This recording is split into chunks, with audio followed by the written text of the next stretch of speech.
그리고 링크도 네가 보낸 거고.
Yeah.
Okay, I was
Yeah.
Kami mag-isa, kaya ka na bumibig ko lang kami ko nagdahagan. Ang pinina, Roslyn.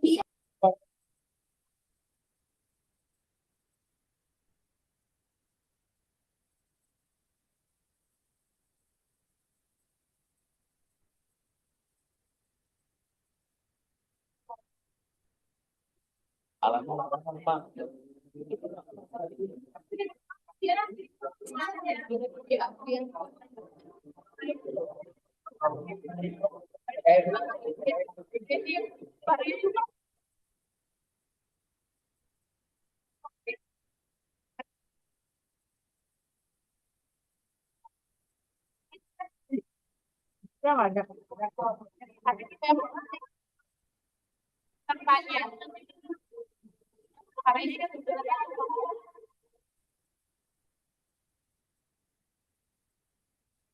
kalau jauh-jauh hari, tahu. Terus kita udah live streaming.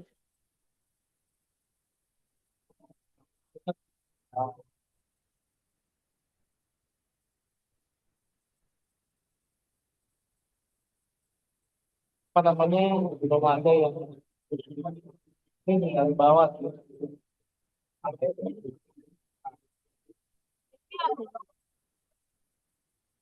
Tapi kemarin kan bapaknya dari Akan kan? Itu sangat sangat Tiba-tiba beda.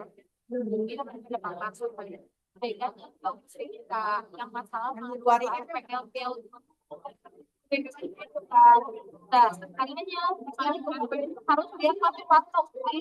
Jadi kan Indonesia itu juga bisa. Dan udah beda kan ini. Entah itu dia gitu kan. Ya, gitu kan. Ya, sampai ketemu. kalau itu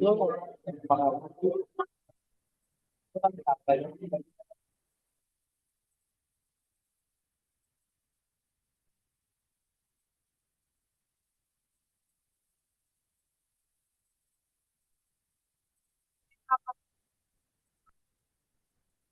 paling eh,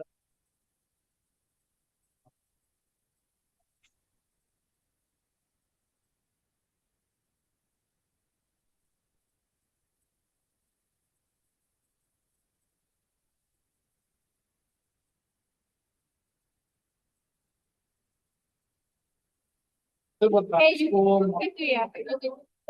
enggak kalau di sini kemarin pakai dua channel. Oh, Oh, bukan. Parla, Oh, yang 14 tahun.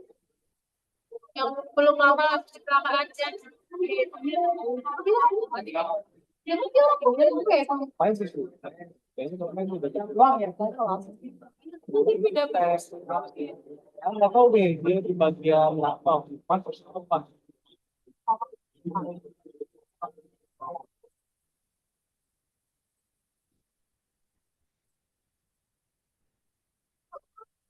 kayak terakhir tuh kayak jadi dia sih lebih pendek.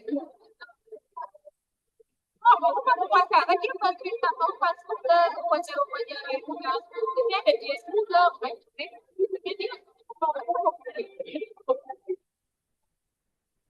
kayak kita lupa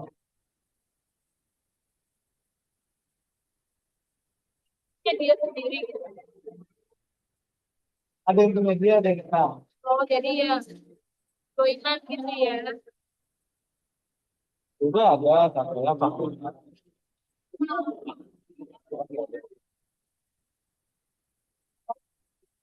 itu kan di bawah itu kalau mau pakai itu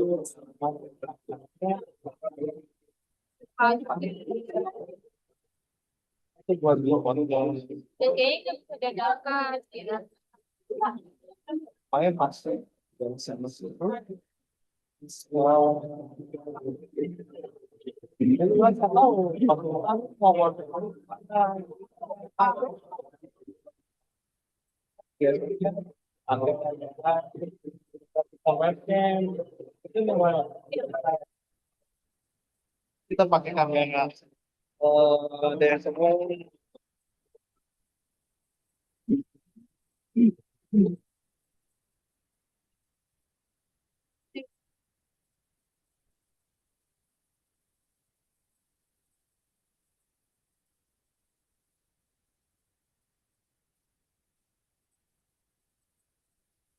Udah biasa ya.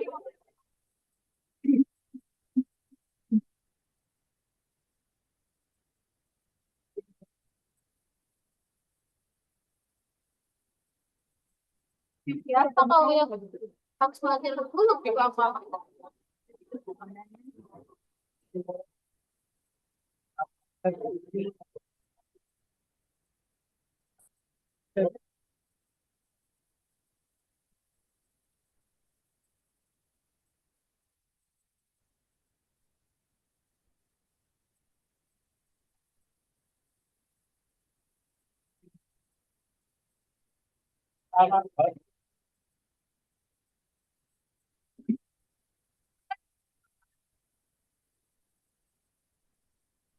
Dan kalau tahu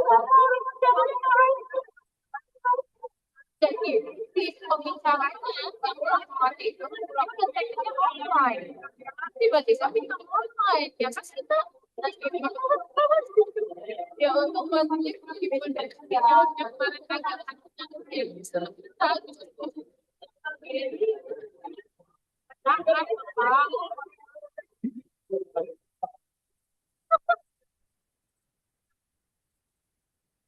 karena kita dijelaskan Bapak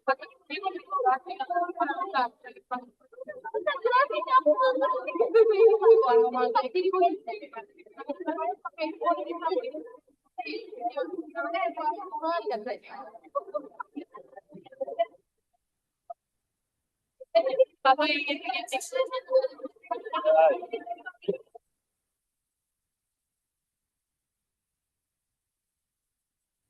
kalau yang nggak tahu juga kasih tetap harus ini Bapak.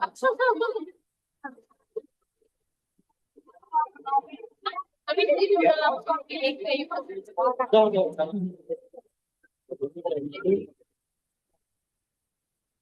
linknya tak saya send.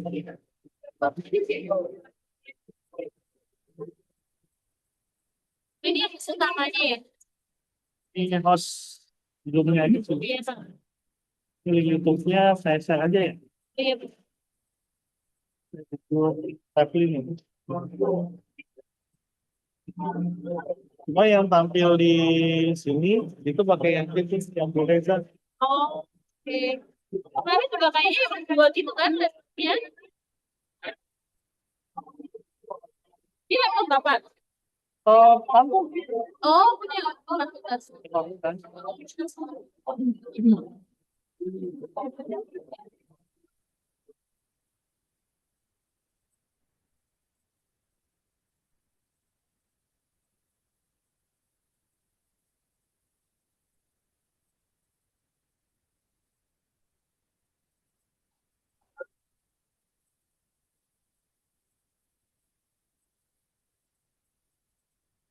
Jadi kalau biologi harus sertifikat kantin ya. Ya,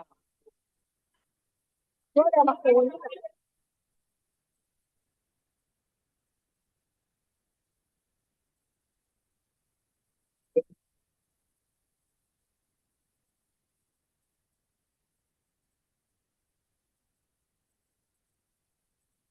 Beda.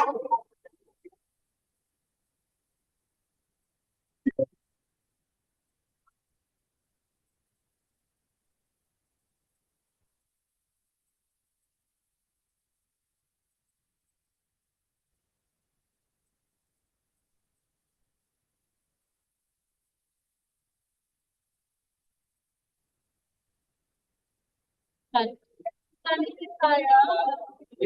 yes, okay.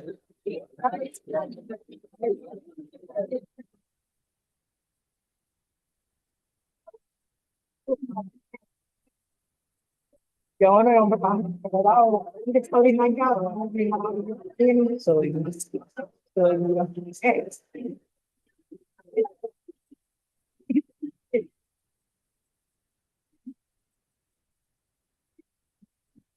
juga.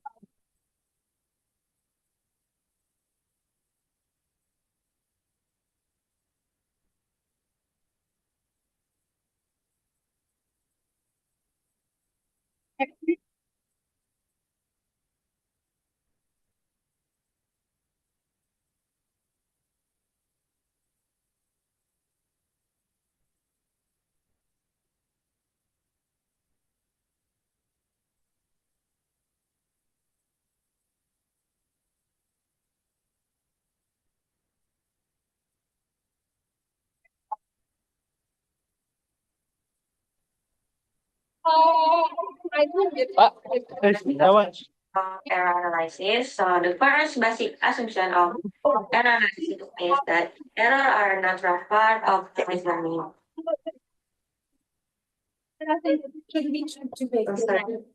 So in error analysis, error are not seen as something negative, but error are actually a normal and unavoidable part of learning method management. This means when learner makes mistakes, it's not mean they fail, but it means they are still learning and still developing their understanding of the target language.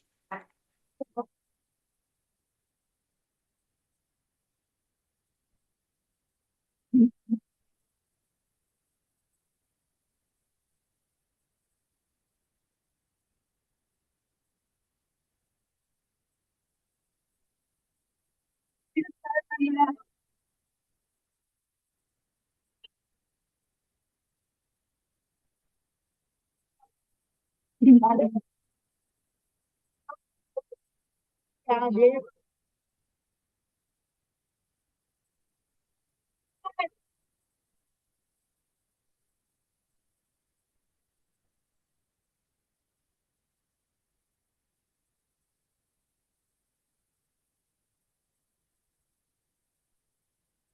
Dikirim apa dia kan? Oke.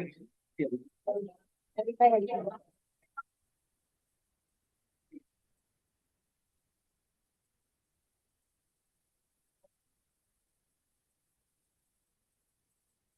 Biar ready aja.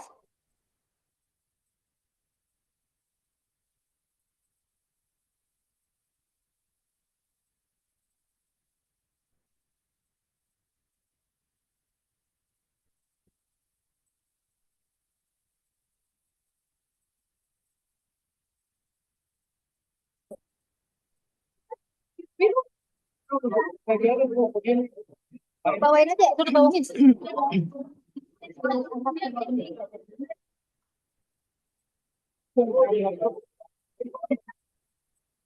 Jangan.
Ya maksudnya.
Kita udah mengerti aja, kita jualan kalau gue yang tanpa jualan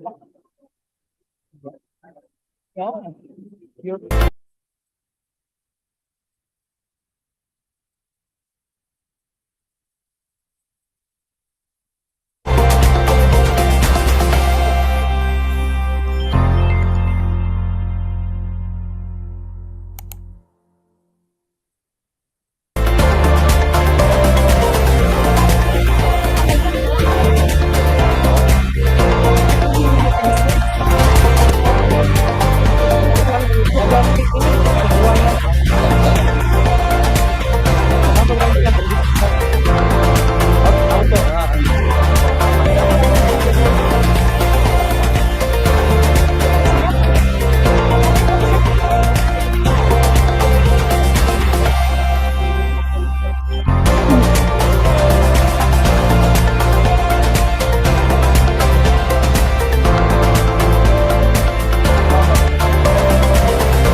Dipanaskan dulu sepeda ini.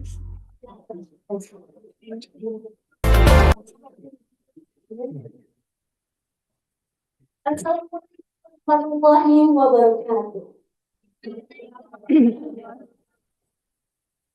Distinguished ladies and gentlemen, good afternoon, distinguished guests, honorable speakers, respected lecturers, and all participants. On behalf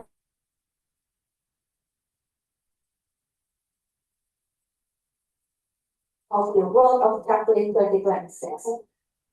First of all, let us express our gratitude to Allah Subhanahu wa Ta'ala, because by His grace, we continue to be given health and strength to be able to meet again in this nice place.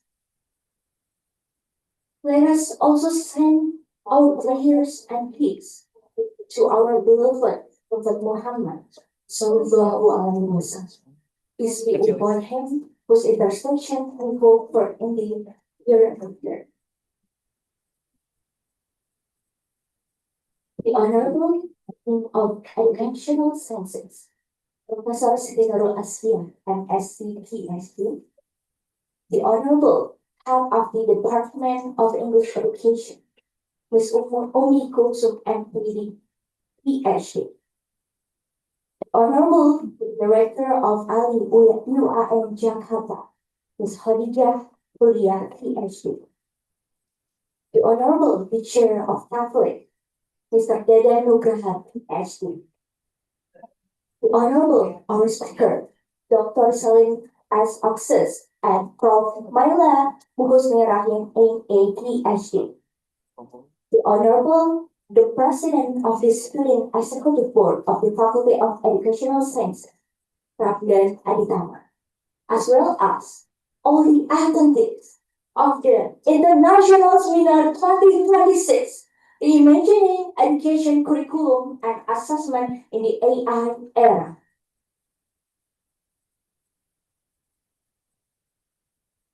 My name is Salvenia Shakira, a student of English Education Department. It's such a pleasure to be your Master of Ceremony on this golden opportunity. Before we begin, let us start this session with Basmalah. Bismillahirrahmanirrahim. May this seminar bring us knowledge, insight, and meaningful discussion. The next event will be the singing of the national anthem of Indonesia Raya, which will led by Rosiana Junior. For all participants, please kindly stand up from your seat.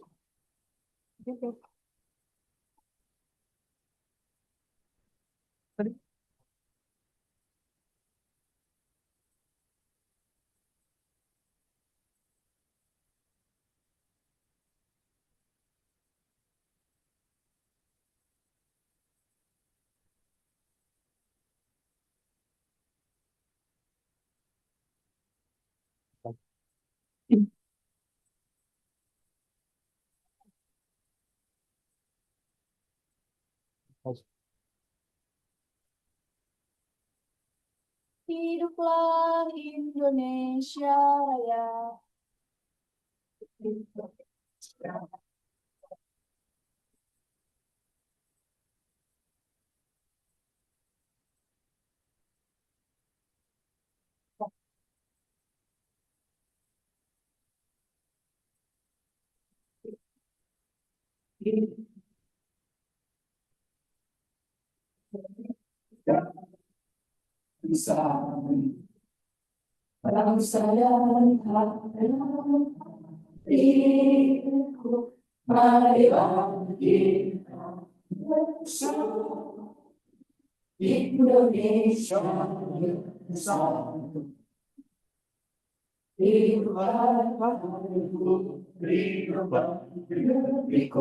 bangsaku rakyatku semua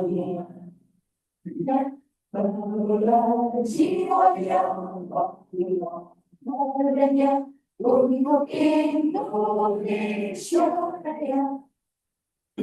Indonesia Raya, merdeka, merdeka, aku negeriku yang ku cinta. Indonesia Raya, Merdeka, merdeka, hiduplah Indonesia Raya. Indonesia Raya, merdeka, merdeka, negeriku yang kecil.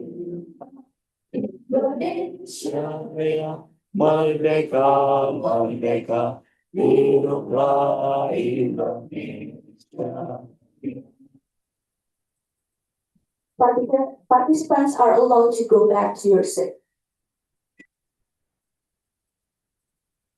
Now, I would like to invite the Dean of the Faculty of Educational Sciences to deliver the welcoming speech. Please welcome Professor Siti Nurul Askia, MSc PhD. Time is yours.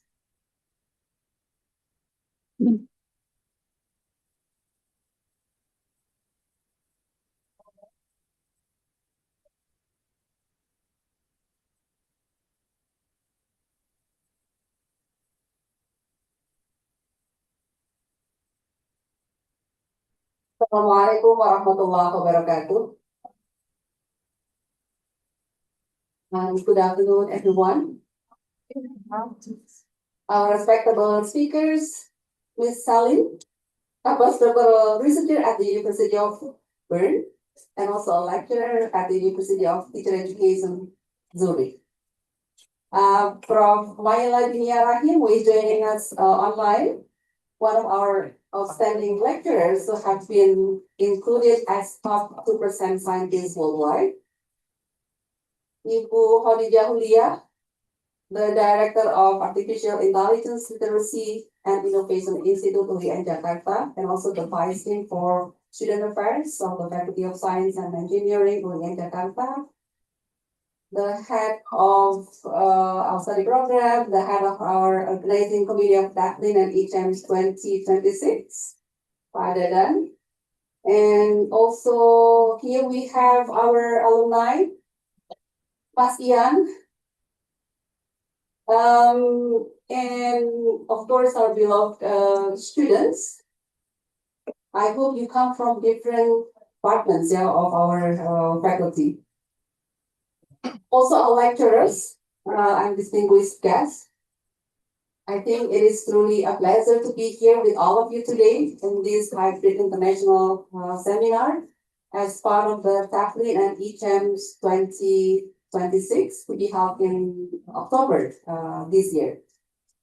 Today's event is a joint seminar held in collaborations between Dewan Eksekutif Mahasiswa of our faculty, the Committee of TEFLIN and ICEMS International Conference, the ALI, Artificial Intelligence Literacy and Innovations Institute of our university, and also the Asia Pacific Assessment and Curriculum Studies, UNSW Australia. Adik-adik semuanya, is it okay we deliver this, well, we call this as international seminar, so we have to use.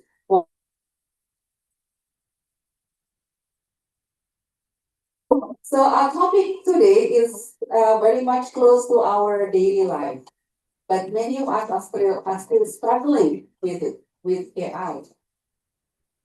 Our topic today also invites all of us to think, to reimagine, to reflect our current educations, where AI undeniably is our close friend. Let me begin with the situations that we feel very familiar. Imagine we are given an assignment. We open our laptop, take a deep breath, and what are you going to do? Students, what do you do when you have your assignment? ChatGPT. You open ChatGPT. Obviously. So maybe not only ChatGPT, we have so many tools of AI, Gemini, DeepSeek, and you can name any other AI tools. Yeah. You type a prompt. They give instructions, right? And only within seconds, What do you get?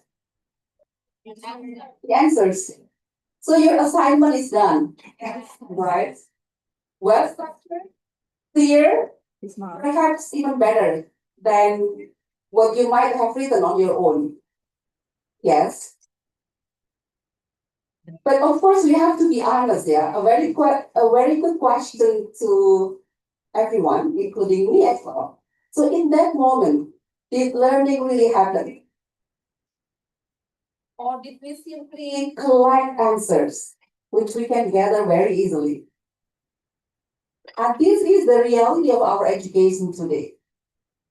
We are now living in a time where students, like all of you, all of us, have access to powerful tools that can think, write, generate ideas almost instantly.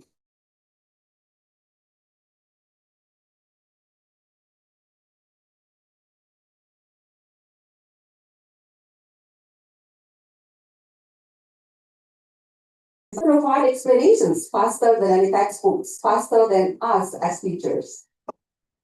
So as educators, we must recognize one important truth. And the problem is not that students use AI. We cannot deny, we cannot control. The problem is when AI replaces thinking.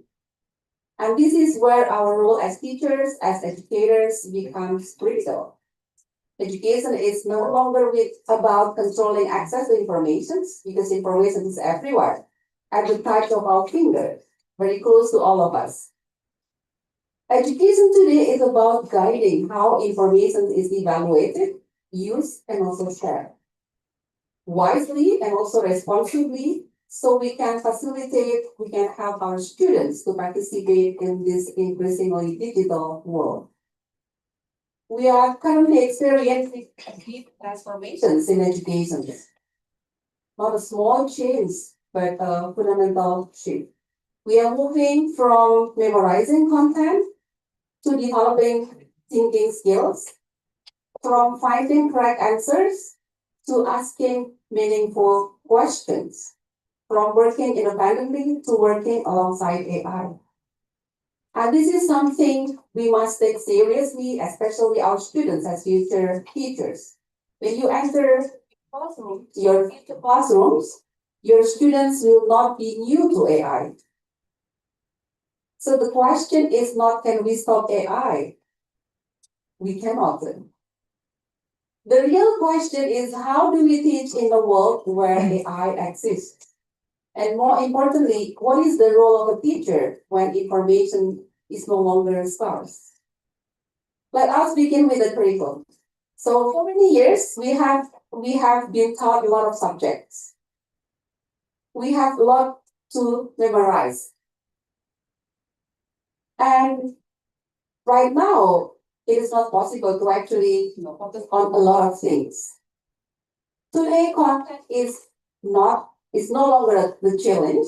Content is once again just everywhere.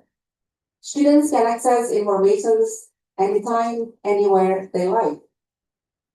So the question then is, what to focus on instead? We should focus on helping students think critically, questions, evaluate information, evaluate the credibility, the reliability of sources, and also, of course, use AI responsibly. As future teachers, your role is not just deliver content, your role is to shape how students should think. We must help our students recognize when AI is useful, question, evaluate when AI may be wrong. I myself also have tried several things here. Sometimes I get angry with AI. You give me stupid answers. But of course, you also have to understand the limits of technology here. So knowing something in this era is very easy, but understanding it deeply, this is where we as humans have to work. Now, if we take a look at the assessment, perhaps the most urgent challenge right now is assessment. Traditionally, we assess our students based on what they produce, like in reports, and also assignments. But today, AI can produce all of these products quickly and convincingly. So if we continue using this type of assessment, we may not actually assess our students. We may be assessing AI performance in this case. And of course, this is not something what we want to do, right? So what should we do? I think we have to think moving from product-based assessment to process-based assessment. And this means that we have to look at how students develop their ideas, how they use AI tools, how they revise and improve their work, and how they reflect on their own learning. For example, instead of asking write an essay, we can redesign the task, use AI to generate an essay, then try to analyze it, improve it, and explain your reasoning. So in this way, then students have to think, they have to evaluate before then they make decisions. And this is where real learning takes place. So what does this mean for us as teachers, as future educators? This means that our roles is evolving. We teachers are no longer just source of knowledge, but we are a designer of learning experiences, a guide for critical thinking, and a model for ethical use of technology. Our students will look to us not just for answers, but for guidance on how to learn, how to think, and how to use tools, technology, including AI, responsibly. So instead of saying do not use AI, we cannot just say that. We can say, let me show you how to use AI wisely. And one important thing that we have to keep in our mind, design learning that AI cannot do alone. So this is what we have to do.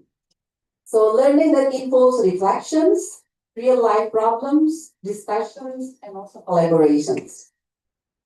And finally, if I can generate answers, then education must focus on what questions are worth asking. You are not just future teachers, you are the future shapers of thinking. And in the AI era, both teachers and students must continue to learn, think deeply, and also grow together. Adik-adik, Bapak dan Ibu, before I end my remarks, I'd like to extend my gratitude to all distinguished speakers who are willing to share their valuable insights in this seminar. I believe your ideas and experiences will enrich our understanding and inspire our students on how to navigate education in this AI era. And of course, my appreciations also goes to the organizers of this event for creating this meaningful academic sphere, and to all of you future teachers who are here today, ready to learn and also grow together. And at the very end, I'd like to invite all of you to submit your abstract to our International Conference of TEFLIN and ICEMS. You still have time. Our deadline is on May 15th, so you still have nearly 10 days to go. Please prepare your abstract and challenge yourself to get connected to international academic environment during the conference. Good luck for your abstract and enjoy the seminar today. Thank you very much for your attention. Assalamualaikum warahmatullahi wabarakatuh.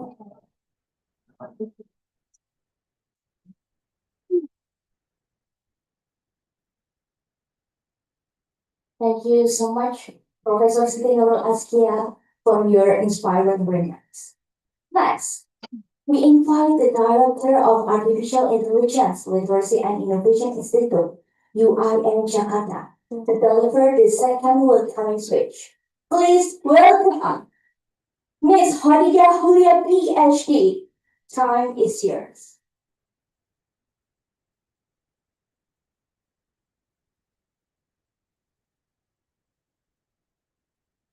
Thank you. Assalamualaikum warahmatullahi wabarakatuh. Waalaikumsalam warahmatullahi wabarakatuh. Good afternoon, everyone. Okay, first let me express my gratitude to our distinguished speakers. Celine Sophia, PhD, from City last year, from Myra, for maybe later for their inspiring for us to presentation. And to all participants here at Tarbiyah Faculty and who's joining us online via Zoom. Welcome for everyone. Before I begin, I need to give proper disclaimer because I don't claim to have any particular expertise in teaching methods or assessment. Because we're here in Tarbiyah talk about the teaching methods and assessment. And honestly, later all students maybe will got the topic already will cover. So for Ms. Prof. Sally and maybe for Prof. Myla. And therefore I will not try to explain or what I will talk about method teaching method or assessment. Instead, I will speak briefly from my own side as a lecturer in informatics, science and technology, and as the director of artificial intelligence literacy and institute India. As an informatics engineer, as my role in at lecture,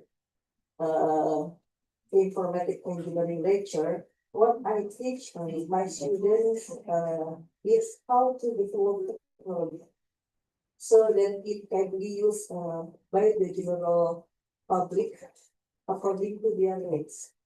In other words, it's about what product we can build. So our perspective in engineering lecture focus on how developer, how to make developer. And also I teach my students how to analyze the algorithm behind how generative AI works. What we can add to improve the performance of the model, how to the generative AI works in behind for users, and how to make the model or algorithm can add the improve performance of the application of you use maybe ChatGPT, DeepSeek, Gemini, and others. So that's precisely why in our students generative AI application are so widely adopted today. From a technical perspective, it is generative AI, it is powerful, efficient, and transformative. On the other side, on the other hand, in my second role, I also in artificial intelligence literacy and information institute is focused more on the user. The question benefit from generative AI. How can users adapt and adopt existing technology without leaving behind Islamic value, because in their UIN, without leaving behind integrity, without leaving with and responsibility as academics. So what Ali has been doing. Although for we can Ali maybe let me to introduce first Ali. Ali established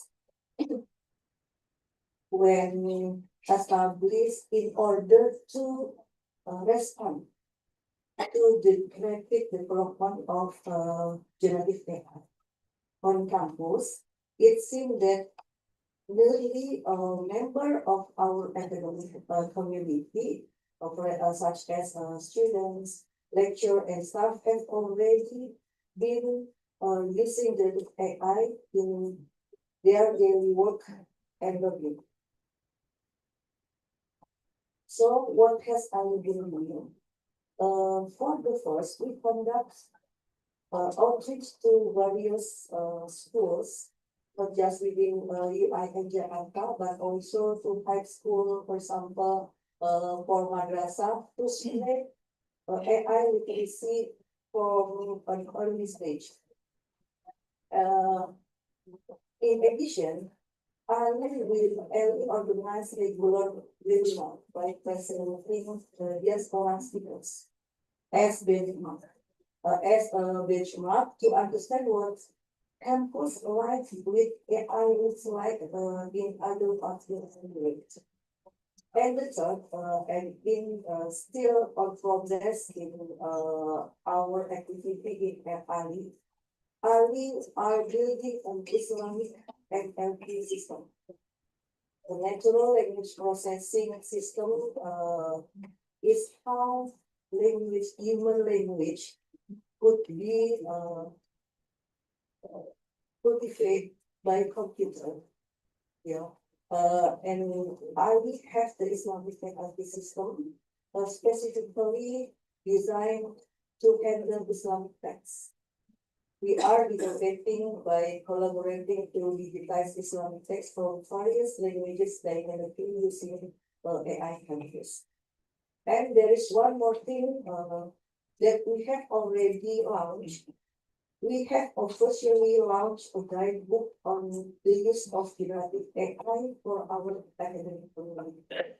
This guide is especially intended for students who are actively completing their assignment, and it also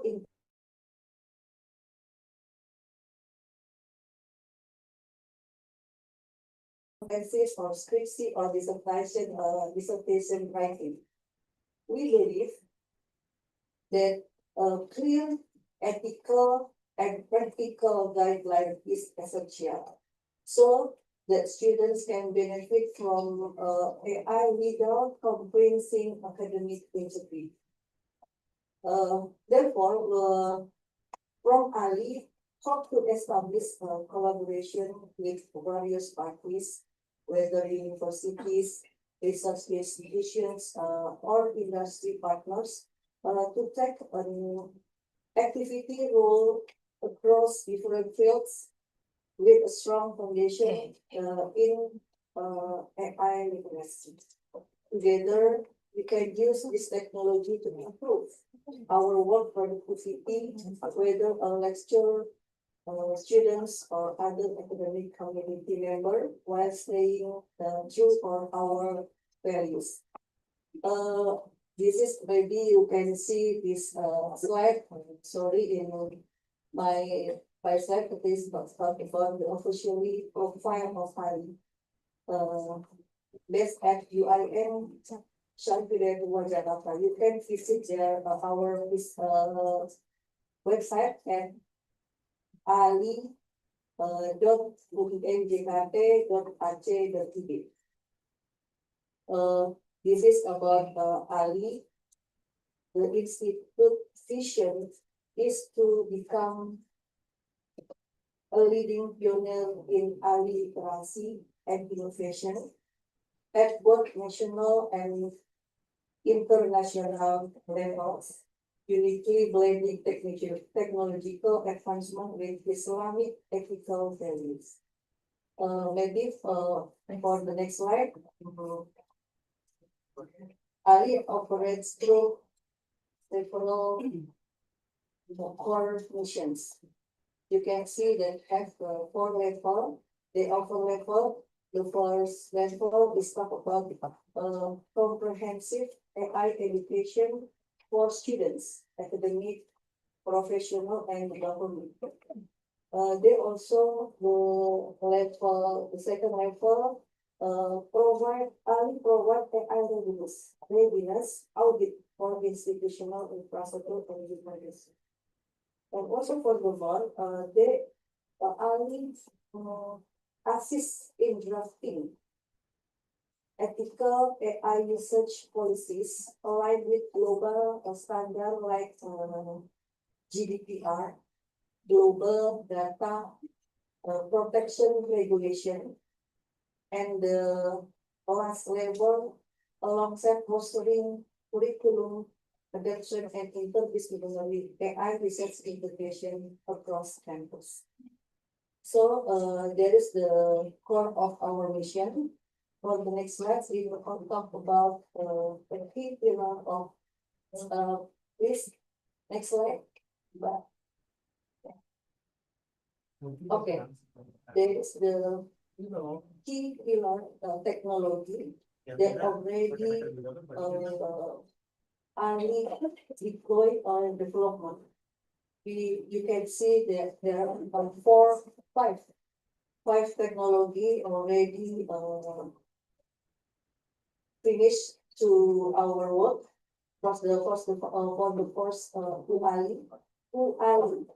This is because the collaboration with Ali with Usuluddin Sahiti on AI literacy assessment tool designed to measure individual and institutional readiness in adopting artificial intelligence, and also this system on evaluating competencies across basic to advanced level while ensuring alignment.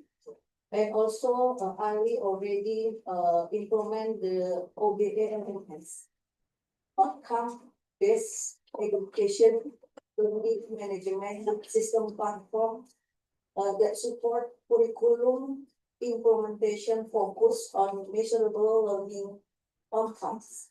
It enables this systemic tracking for student achievements from course-specific indicator to graduate profile, ensuring competencies are clearly defined and assessed. And the last fourth in there is the sensor-less system that already implemented by Ali. And the last one about Islamic environment. This on progress, natural language processing technology developed for Islamic context, enabling Arabic and Quranic language understanding. Also talk about the system cultivating about hadith analysis and Islamic text processing. This ensure AI application respect religious terminology, context, and ethical consideration unique to Islamic scholarship. And the next slide about activity portfolio for Ali in official. Before I already explained, so you can next slide about the strategic achievement. Ali strategic achievement are significant. There once even gather over 500 participants for the first launching Ali. More notably, Ali met UIN Jakarta, the first Islamic university in Indonesia, to issue an official generative AI policy guideline. This governance framework has now become a reference for other Islamic educational institutes across the country. Okay, for the last slide, Ali has philosophy core AI that strengthens knowledge and moral. They actively promote the synergy of intelligent technology with modern Islamic ethics. I think that's all for the next slide is talk about the visually display portfolio of Ali with various activities. There are the seminars, workshops, and international engagement demonstrating the Institute ongoing commitment to bridging AI innovations with academic and ethical integrity. I think that's all.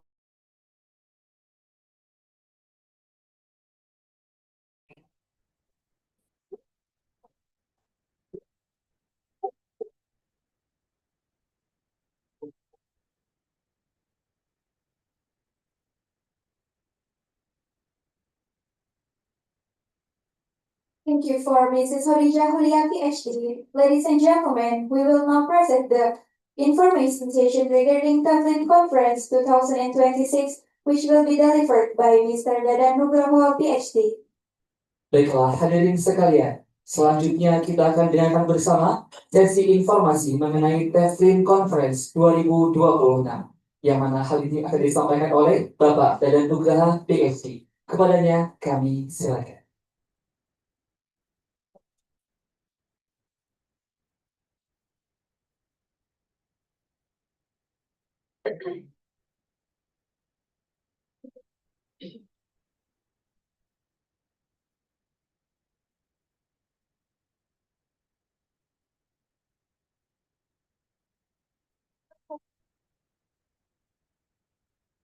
Assalamualaikum warahmatullahi wabarakatuh. Good afternoon, everyone. So, how are you this afternoon? Fine. Okay, so I hope you're still okay. Back then, are you okay then? Okay, so distinguished speakers, Professor Nurul Hoskia, from Professor Maira, from Dr. Khadijah Hulia, and Celine Sophia, PhD. So, first of all, I'd like to first welcome you all to this the TEFLIN event, or what we call here Road to TEFLIN 2026. So actually this program, we designed this program as part of the bigger program that the university will have by the end of this year in October. So probably by first of all, I'd like to ask you first. Raise your hand if this is the first time for you to hear this conference, the name of the conference, TEFLIN. If it is the first time for you, raise your hand. Or you never heard before, or I just yesterday. Raise your hand higher. Okay, so at this moment, I'd like to give a probably brief introduction, and also, of course, as Ibu Dekan said just now, inviting you all to be part of the event. Okay, so so probably it's around 7 minutes. Let's see. Okay, so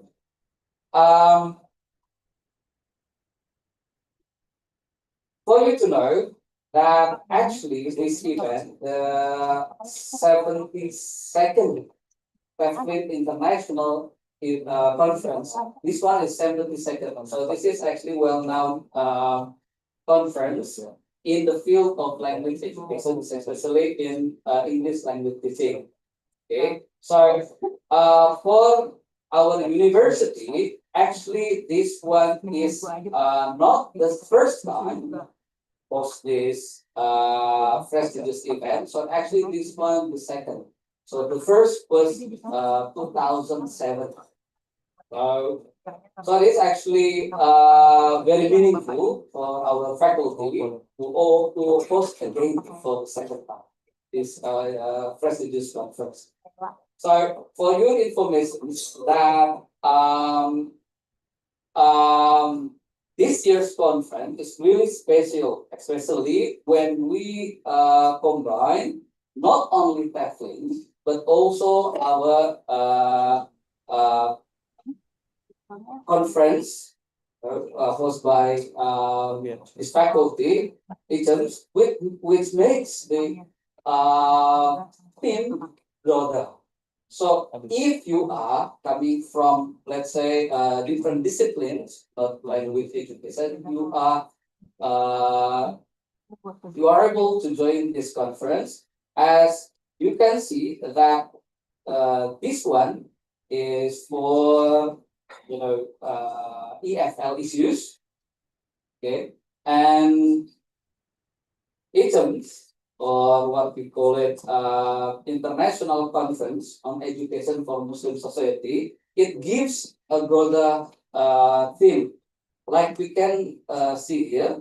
Okay, they are all, you are able to check the website later on. So these are who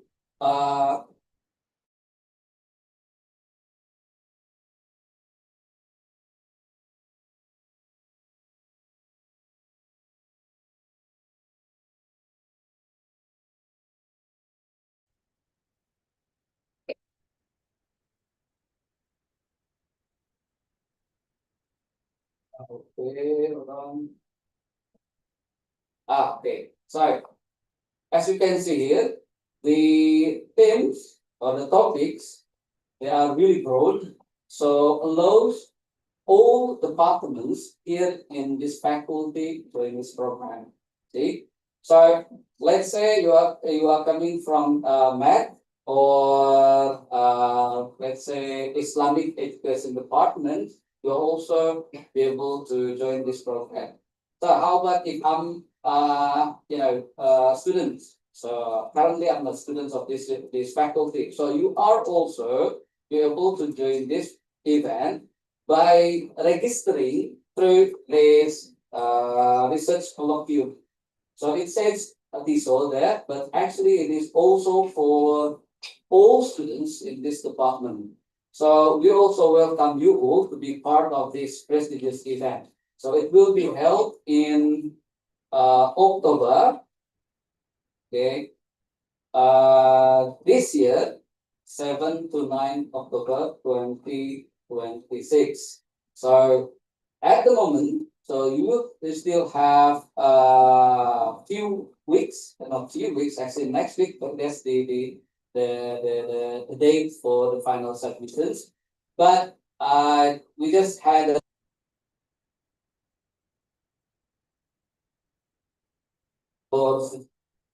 okay. So if you have papers research recently, probably you have published in journal, but you haven't presented it in a conference, you are able to register yourself with special prize for students. So if you have such kind of questions, thanks to us, you are able to join to ask our committee through our email. You can visit the website, and you can also chat directly the committee here. And just now we heard from our dean that the essence of education is answering, giving kind of solutions for unanswered questions in real life. So by joining this event, actually we are sitting together with people, coming from all over the world and various disciplines to sit together and to discuss. Not also discuss, but to find any kind of solutions that answer the questions of your life, especially in the context of English language teaching. Okay, so we are looking forward to welcoming you again in October 2026. Thank you so much. Assalamualaikum warahmatullahi wabarakatuh. Salam.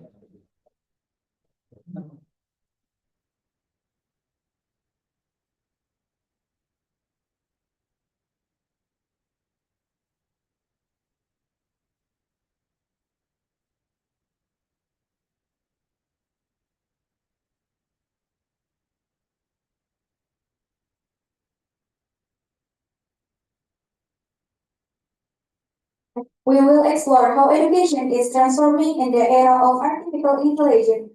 Please warmly welcome our distinguished speakers.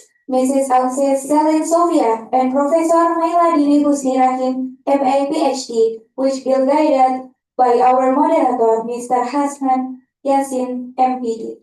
Baiklah, hadirin sekalian, kini tiba saatnya kita memasuki acara ini. Dan pada sesi kali ini, kita akan mengeksplorasi bagaimana pendidikan bertransformasi di era kecerdasan buatan. Maka dari itu, marilah kita sambut bersama dengan hangat pembicara terhormat kita, Ibu Oksul Selin Sofia, PhD, bersama Profesor Maila Dini Husni Rahim, MA PhD, yang mana hari ini akan dipandu oleh Bapak Hasnan Yasin, MPD. Untuk itu kami undang kepada para pemateri terhormat.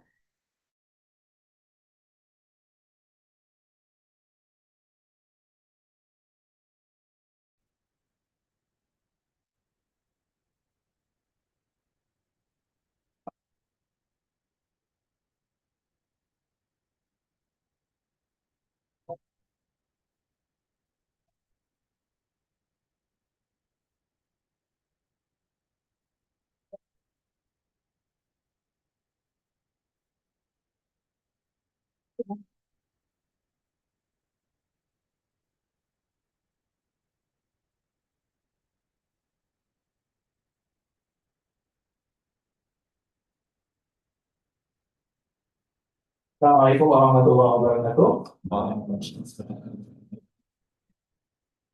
Good afternoon, everyone. It's very nice to see you. I think it's a lot of familiar faces.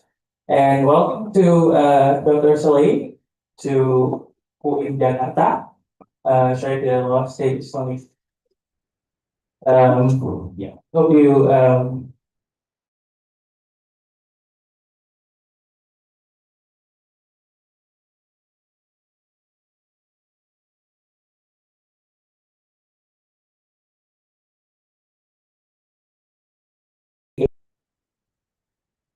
yeah, before we proceed to listening to Celine's lecture on formative assessment in the age of digital and transformation, I would like to briefly introduce Celine. Correct me if I'm wrong, because your name a little bit not familiar for me, especially your first name. It's Suez. Right, they're not family name, my last name. I see. Okay. Yes. Then Sophia of Suez. Excellent. Okay. Suez. Okay. So Dr. Celine, yeah, Suez. Yes, that's the name. She's holds a doctoral in educational sciences from the University of Bern in cooperation with the University of Teacher Education Switzerland. Her doctoral is part of a Swiss National Science Foundation funded formal project, which focuses on teacher professional development and formative assessment.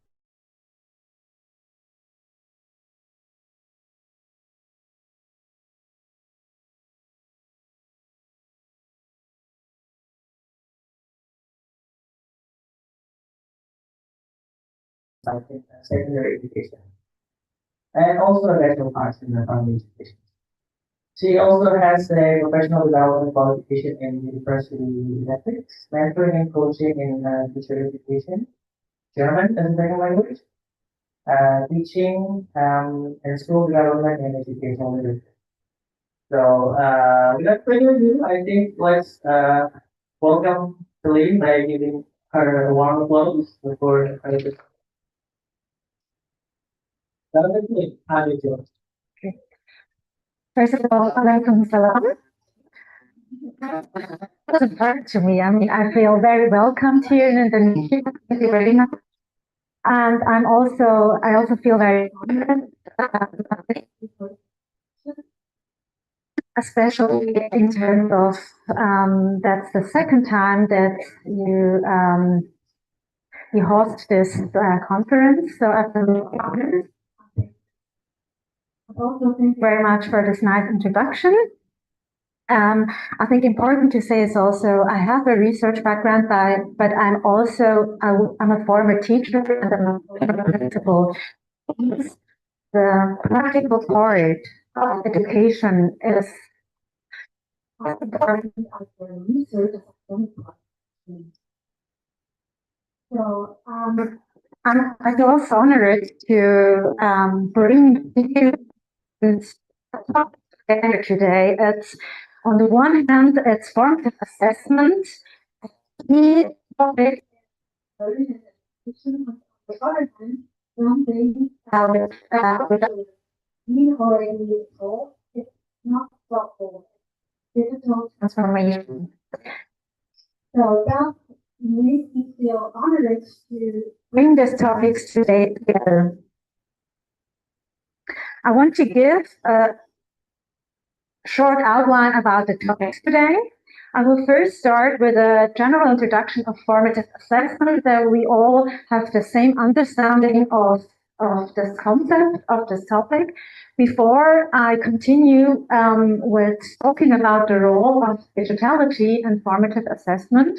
And I will continue with two examples from Switzerland, two tools I want to introduce. But before I do that, I want to tell something about our school system, that you have a little bit context information. And in the end, I want to make some implication for education based on what I will tell you just short after. Formative assessment. Who knows the difference between formative and summative assessment? Maybe you could raise your hands, but I already know what your pre-knowledge is about that.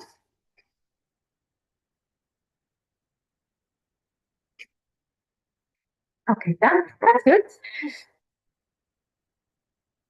So formative assessment is in comparison to summative assessment, it's an ongoing process.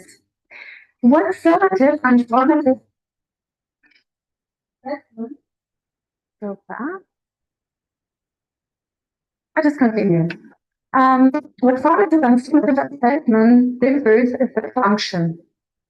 Formative assessment, also called assessment for learning, has the function that is used for the purposes of learning. In contrast, summative assessment is used to usually for selection or generate a rate and of that instructional term. That's the main difference. And we can also use the same tool in the summative purpose or the formative purpose. That makes formative assessment very important for learning, because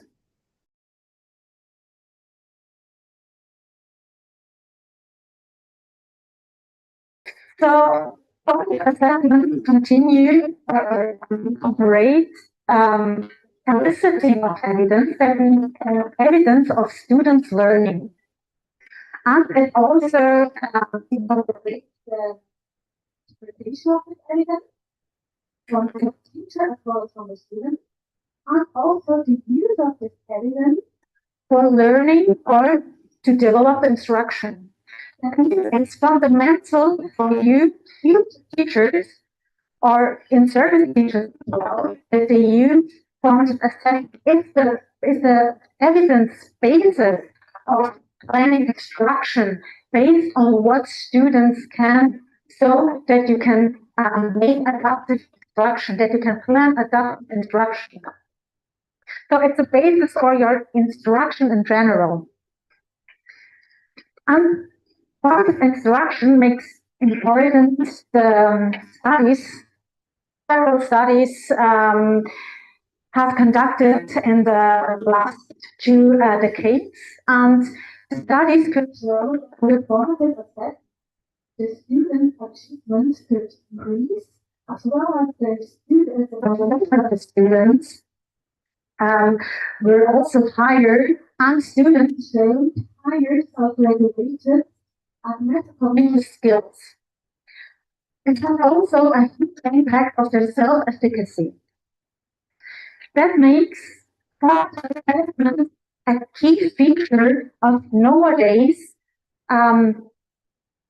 instructional quality. So instructional quality means it considers formative assessment.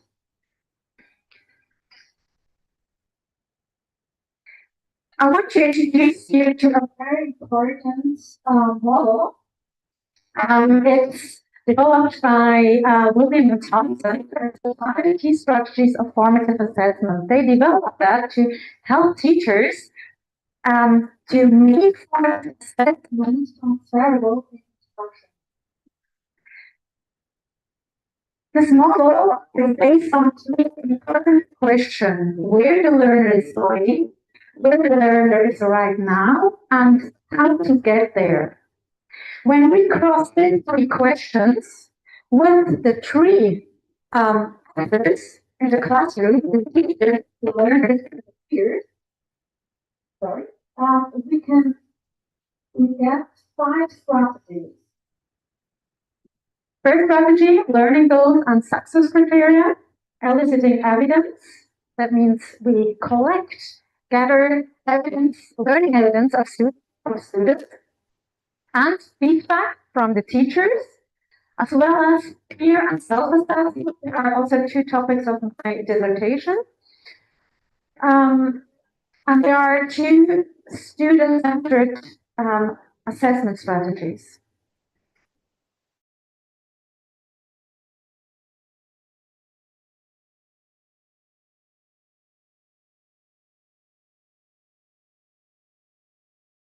Different agents, and within just all metrics, we can see different strategies. They are important that formative assessment can lead to learning. What we also know from different studies, and that's important to you, dear preservative or insertive teacher, is that in our systematic review, which we published last year, we could also see that the effectiveness, because the topic was, or our question was, collective mathematics education, how formative assessments affect student learning in cognitive and the non-cognitive area or field. You can see that how it depends on the teacher if formative assessment can be seen as success or not. So it defines the potential of formative assessment as the important role of the teacher. Some studies show that, especially observation studies like video studies, show us struggle with formative assessment in their classrooms. Quality is we consider it as low, and that shows us teachers are important and they have to be prepared very well. Now we have a second challenge. It's not only that formative assessment at the times of pre-digital era was already challenging enough. Now we have these challenges of digitality as well.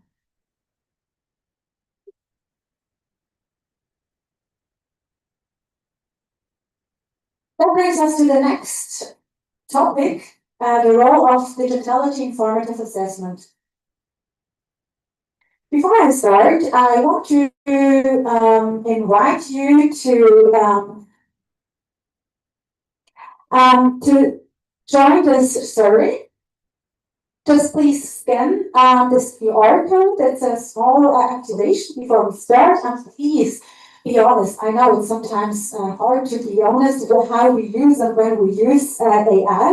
We wish sometimes maybe we wouldn't use that so much. But please be honest. It's anonymous, so no worries about that.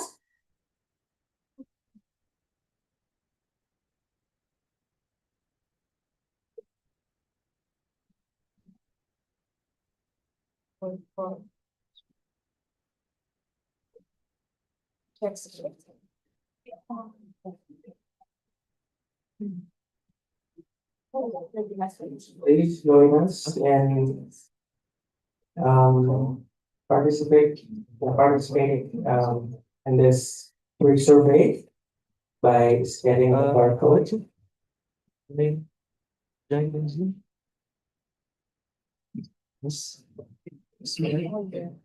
in Zoom.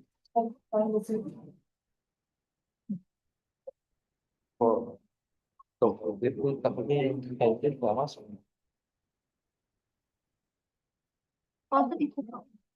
Untuk di-share barcode-nya di foto. Saya pakai itu nggak bisa ya. Kamera itu Nanti tampilin. oh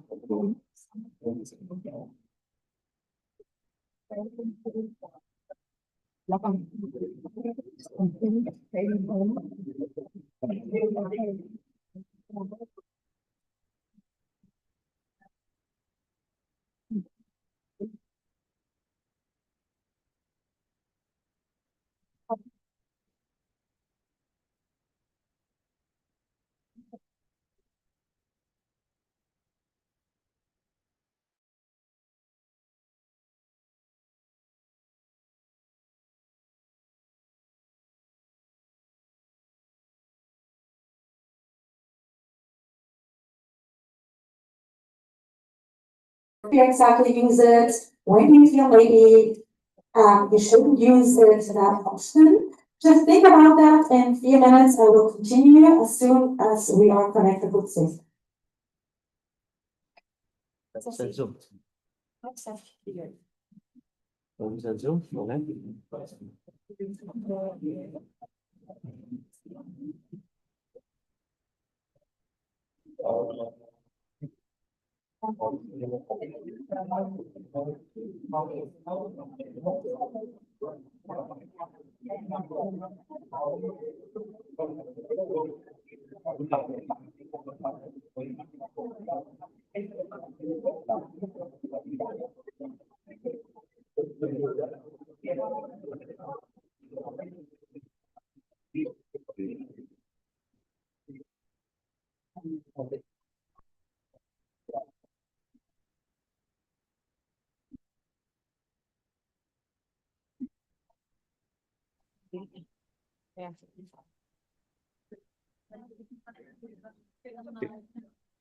Tes, cek.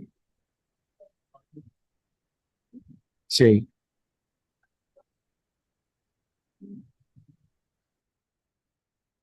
Show it.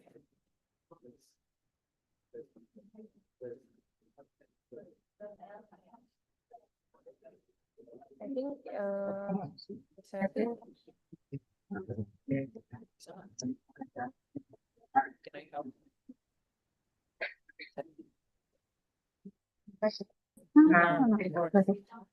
We have 15 more minutes. Okay. Okay, I do my best. just to Mirror, I don't know, but can you help me? with the iPhone No, it's not about that, it's about mirroring. to the share. Or you extend mode. Everyone in the Zoom has seen your screen, but you are. That's what we will say. What we will see in the Zoom. Yeah, in the It Zoom, is but not- not the other people. Yeah. So how we can connect that? So maybe with the.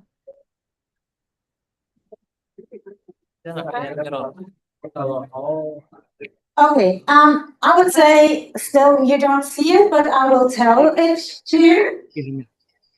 Oh yeah. The first question, 49 people say they use AI multiple times per day.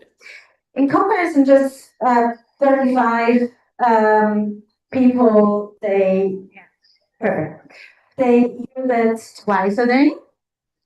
And just one person once a week. Wow. Thank you for your honest answer. And I will go to the next question. Please continue with the next question. Can you see it? So, IE tools have become important in my daily life. Please give as soon as possible an answer.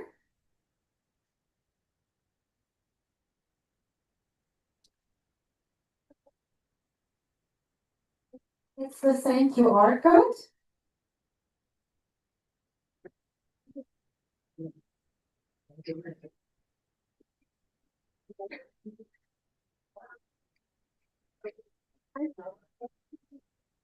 Show the old one. Show this one here. Show? This is your screen. Yes, but on my screen it's 0.2 and we have 0.1. Okay. We don't know why exactly the connections isn't built. That's one, but I see already two.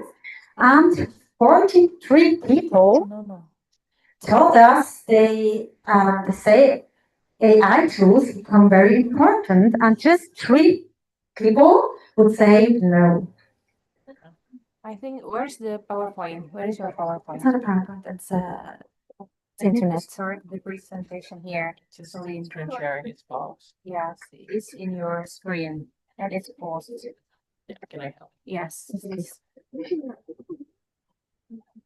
So in the meantime,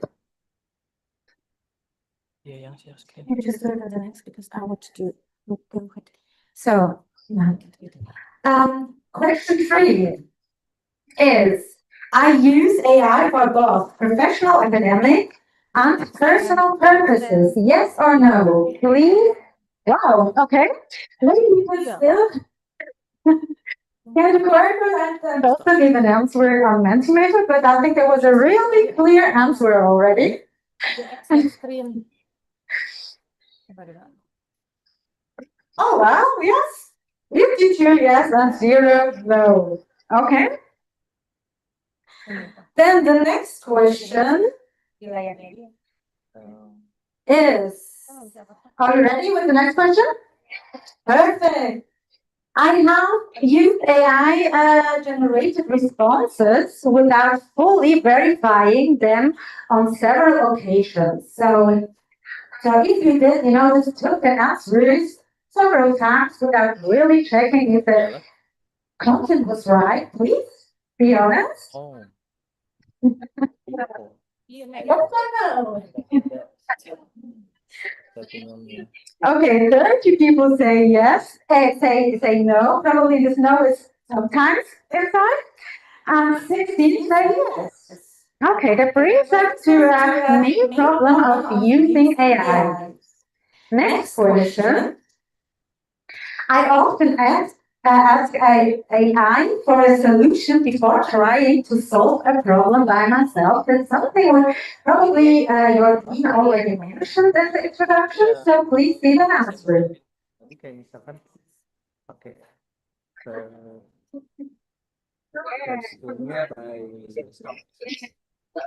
search-nya 26 say already yes. 40 people say no.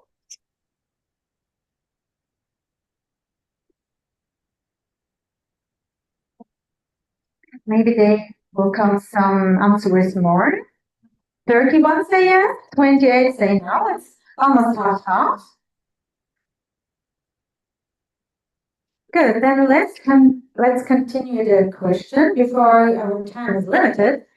I generally trust AI-generated responses. Yes or no?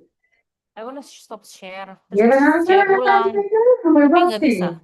Lain. stop share. Nanti share ulang. Yeah. Share by Reshare. yes. Share-nya. This Itunya one. mana? This one. Yep. That's not this.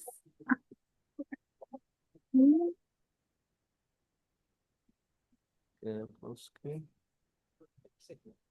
No, perfect. Oh. So the next question. I frequently use AI to now you have multiple answer options. Draft or reply to emails, summarize or rewrite texts for brainstorming, and make everyday life easier. Sometimes even as, ask about relationship problems. Sometimes me too, I have to be honest. Oh, yeah. Just view for people use it for email. I use it for email as well, by the way. A lot of you, 38, use it to summarize or rewrite text. Brainstorming 44, even 45, 6 now, use it for brainstorming, and 29 of you use it also for everyday life problems, issues, as well as relationship stuff. So we will continue with the presentation. Thank you very much for joining this little survey. So I have just 6 minutes. Oh, the time is flying.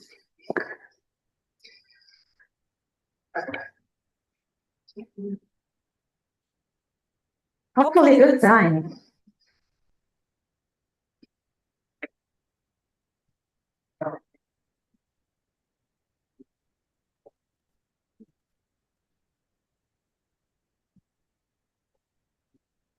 So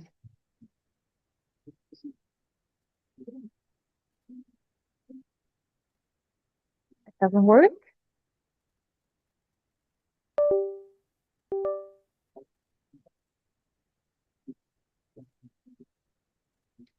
Okay, I will continue. Maybe I will say when you have to click. Because I don't want to use more time. As the time is already limited. Maybe go back. Perfect. Go some slides back. Again. Back.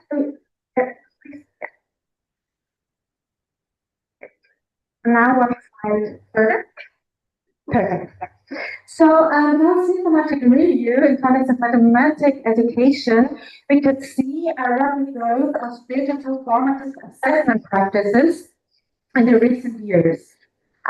Digital formative assessment means digital environments, like interactive environments, where also without digital tools, the students' evidence gets collected, gets organized, and also hopefully get used for adaptive instruction and the own learning of the student.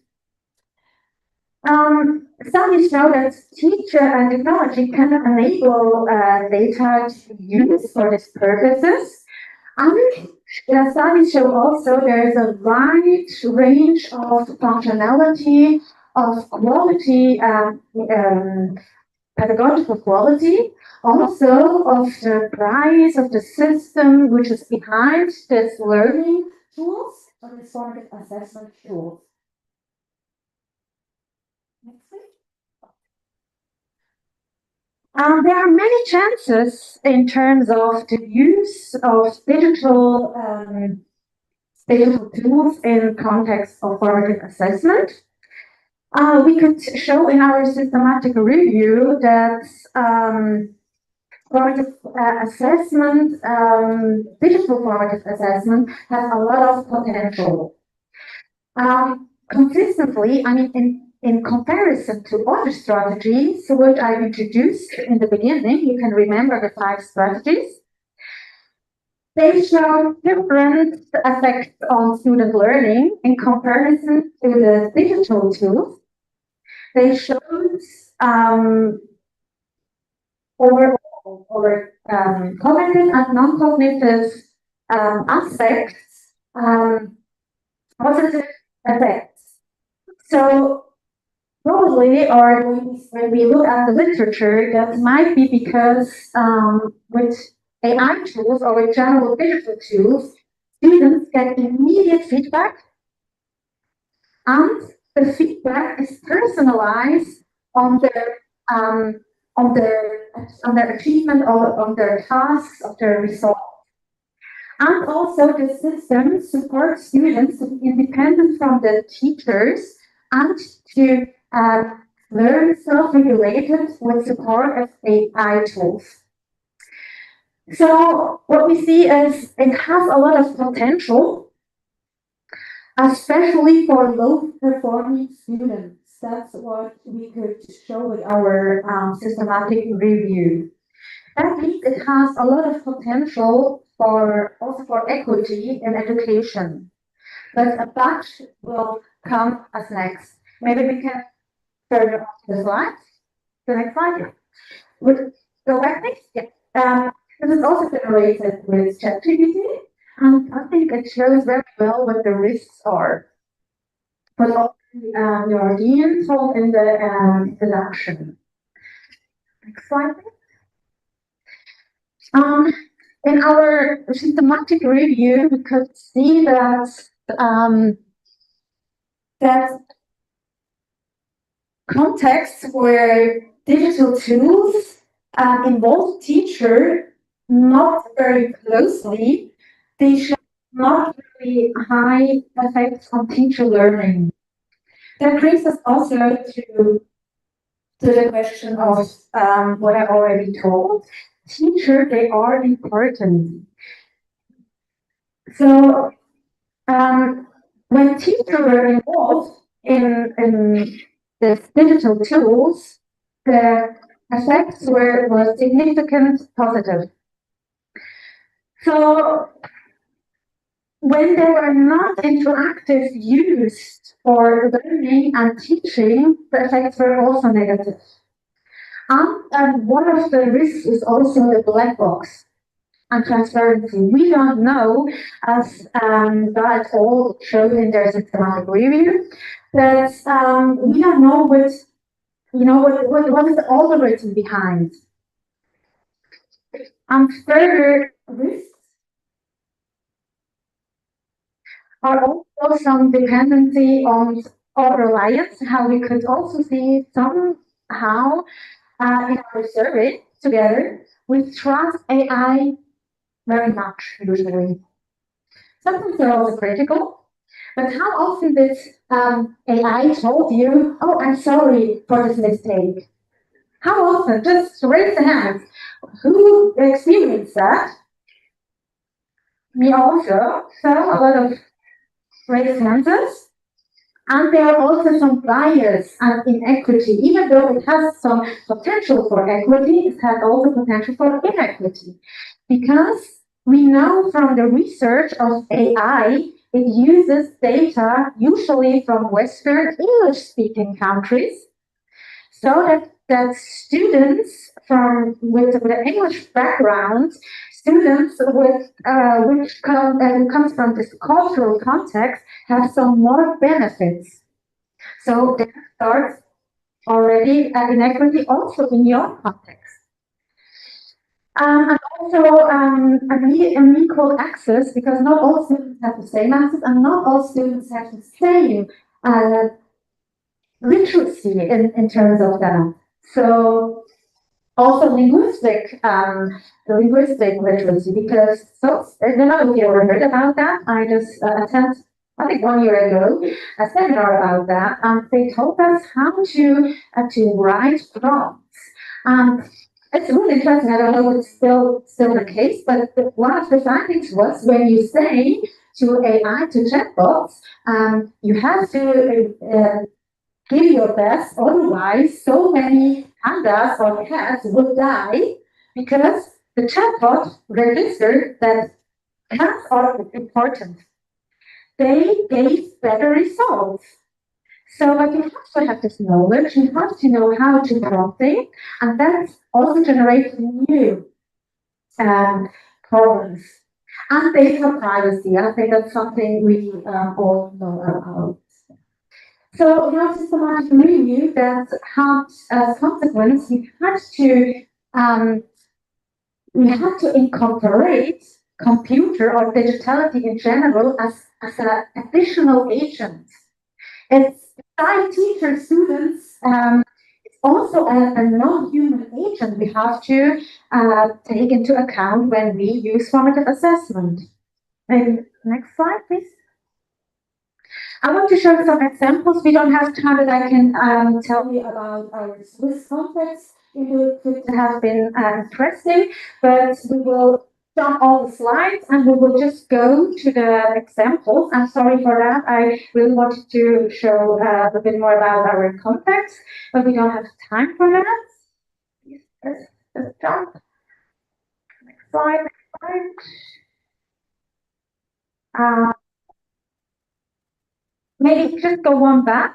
That could be so important. We have in our curriculum, which we developed a few years ago, which is competence-based. We have also ICT skills as an important part, which we already start in the kindergarten. Even though with a higher focus in the second cycle, so that means like the third degree. But even in the kindergarten, we try to, with very simple ways, we try to prepare our students to this technological change or era. Next slide, please. I want to show you two tools we have in Switzerland. It's a Lernlupe of just directly. Lernlupe and LernPass. They are two platforms, online platforms. They are individualized and they are based on our on the competencies of the goals of our curriculum. So they are compatible with the competencies of our curriculum, and they prepare and test at the same time our students to elicit evidence that they know where they stand, to use this evidence to generate new tasks. So that means it's individualized. Where the students can perform very well with simple tasks, this AI tool, this program, creates very more challenging tasks for the students. So it's just some tasks because we realize the student has already the skills. And we have also diagnostic tests. Usually we have once in a cycle that are 3 years there, or also with LearnPass Plus, that's lower secondary school. We test students in the 8th degree because there are two examples which I just wanted to show how we test that. For instance, in German, with the description of emotional goals, and then a task which asks to this emotional content. And the next one is mathematical education. The students have to give answers to some patterns, mathematical patterns. Important of these tasks are, they are competence-based. They are not just knowledge tasks. The students have to show their competences. The next one. And we have, and that's really something what makes Switzerland very strong, our vocational education. Students in Switzerland, they take a test in the 8th degree, where we can figure out where they stand in their competences, and based on their wishes, what occupation they want to learn. They compare, you can maybe go to the next slide. They compare, because of the results, you can see the results as the thicker line. And you can also see what this work, the occupation, require from the students. And the students can just, it's like a blueprint, can just put their results on what is required for this work and can see, oh, in comparison to what this work requires in for instance, in communicational skills, I couldn't reach that point, so I have to work on that topic. So we use AI or these digital tools to find out as assessment where the students stand, that they can in the 9th degree, that's why we use in the 8th degree, that they can develop their competences in the 9th degree, and they can always see, okay, there are parts I still have to develop. Maybe in French, listening, I'm already very good, and even over the average, but this profession needs a lot of English writing competences, and I couldn't reach this point. So that means I have to focus in the ninth degree on these skills. Maybe we can go to the next one. I'm almost done. We can just start. Okay, maybe I can just show you the last one, the implications, which you can read for yourself. Thank you very much. Okay, thank you very much, Dr. Solid. It was a great presentation. I'm afraid that we don't have enough time to listen further, but we hope that we have looked at the point of what you have presented. Now we actually are going with the second speaker online, Professor Mayala, but let's see if the Zoom is working. Yes, I am here. Thank you. Can you hear me clearly? Hello, can you We have hear question me? and answer after from my last presentation. Yes. Um, yes, can you hear my voice? Okay, I think the one in the theater room still could not hear my voice.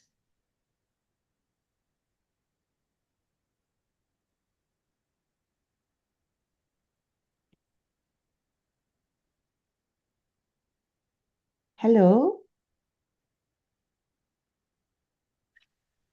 Ya, coba. Hello, yeah? Yes, can you hear me? Great, great. I think my voice is audible and yours is too. Now we can hear each other. Yes. So thank you very much for joining for my life. Before we proceed, yeah, please.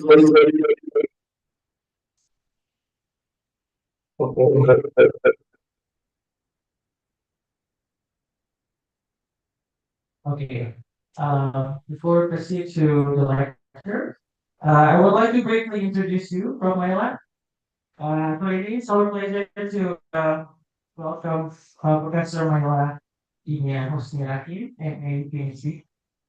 She is a professor of early childhood education and social welfare at PRA Jakarta. And that she's also affiliated internationally as an adjunct professor at the Central Queensland University, Australia. Promela has a strong academic background in education and child health development. She earned her PhD from University Putra Malaya and her master's from McGill University, Canada. Her she also completed a postdoctoral fellowship in social welfare at the University of South Florida, USA. And her areas of expertise include early childhood education, Islamic education, social welfare, and many different topics such as education. So it's very, once again, it's very nice to have you here for my lab. I think the time is yours. Thank you so much, moderator. Bismillahirrahmanirrahim. Assalamualaikum warahmatullahi wabarakatuh. Allow me to share screen myself so it is easier for me to navigate the screen. Yes, please. Oh yeah, I think I need to remind you that you have only 25 to 30 minutes for the presentation. 20 minutes. Okay. Okay, I'll be strict about it. So, so our big title is about reimagining education, curriculum, and assessment in the era of AI. And I will focus on sustainability across education levels, from early childhood to higher education, and uh, making connection to the use of AI. First of all, I would like to greet the chair of the conference, and I'm not sure if the dean are still there, but the dean also I humbly honored and thank you for the invitation, the Dean Prof. Nurul Azkia, and then also the Director of AI Center at UIN Jakarta, Ibu Hulia, and also the other speaker, Dr. Sofia, and also respected colleagues, dear students, and all participants. Good afternoon. It is a great honor for me to join this International Seminar 2026 as part of the Road to TEFLIN 2026. I'm grateful for the opportunity to think together about a question that now feel urgent for all of us. How should education be reimagined when artificial intelligence is already part of learning environment? My presentation today is, yes, just what I said before. I would like focus on how to make learning sustainable, and it will be based on my two research. I would like to connect the discussion with sustainability, not only environmental sustainability, but also the sustainability of learning, relationship, ethics, and educational quality. I will draw from two of my own research papers. One is about digital storytelling in early childhood education. The other one is about generative AI in Indonesian higher education. By bringing these two levels together, I hope to show that the issue is not only about technological, it is deeply about pedagogical, ethical, and human. I speak humbly not to offer final answer, but to open a reflective conversation about how we can guide technology with wisdom, care, and educational purpose. Let me begin with a question. Why do we need to reimagine education now? Generative AI has changed the ecology of learning. This morning, I also presented a paper in the Ministry of Primary and Secondary Education, and we discussed about holistic education, how we actually educate our students, not only smart on the brain, but also to be holistic developed. It can help students write, revise, summarize, translate, plan, ask questions, and receive quick feedback. That's what AI expected to do. In many ways, this creates wonderful opportunities. It can support personalization, broaden access to explanation, and help learners explore ideas more creatively. At the same time, it brings serious risks. AI may produce inaccurate information. It may encourage shallow learning when students accept answers without thinking. It may create dependency. It may widen inequality if some learners have better access and guidance while others not. It also challenges our assumption about academic integrity. Research on AI in education repeatedly show this dual character. AI can be empowering, but it can also be misleading when it is used without literacy, ethics, and human judgment. Therefore, the question is no longer simply should students use AI? They already do, and they will continue to do so. The more important question is how can education guide AI use so that it strengthens learning rather than weakens it? Our task is to design curriculum and assessment that remain human centered, ethical, and sustainable. To answer that question, I propose that we view AI in education through a sustainability lens. Sustainability lens here means more than maintaining technology, it means protecting the conditions that makes meaningful education possible, making education meaningful. First, there is learning sustainability. We need students to develop deep understanding, transferable knowledge, and lifelong learning habits. If AI only helps them produce quick answers, then learning is not sustainable. Second, there is social sustainability. Education must preserve inclusion, well-being, dialogue, and human relationship. A child, a student, and a teacher all need connection, not only content. Third, there is ethical sustainability. Ethics that is sustainable. AI use must be fair, transparent, accountable, and respectful of learner agency. Students should not become passive consumers of machine-generated answers. Fourth, there is digital sustainability. So digital sustainability. Institution must think about infrastructure, privacy, data care, and mindful use. For language education, many of you are from language education background, teacher education, and all education fields, these dimensions are connected. So, in my idea, reimagining education in the era of AI, also sustainability project.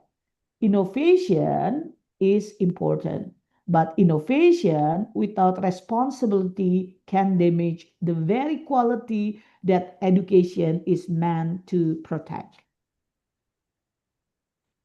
Let's see the first paper that I wrote in 2021. The title is Storytelling in Early Childhood Education, Time to Go Digital.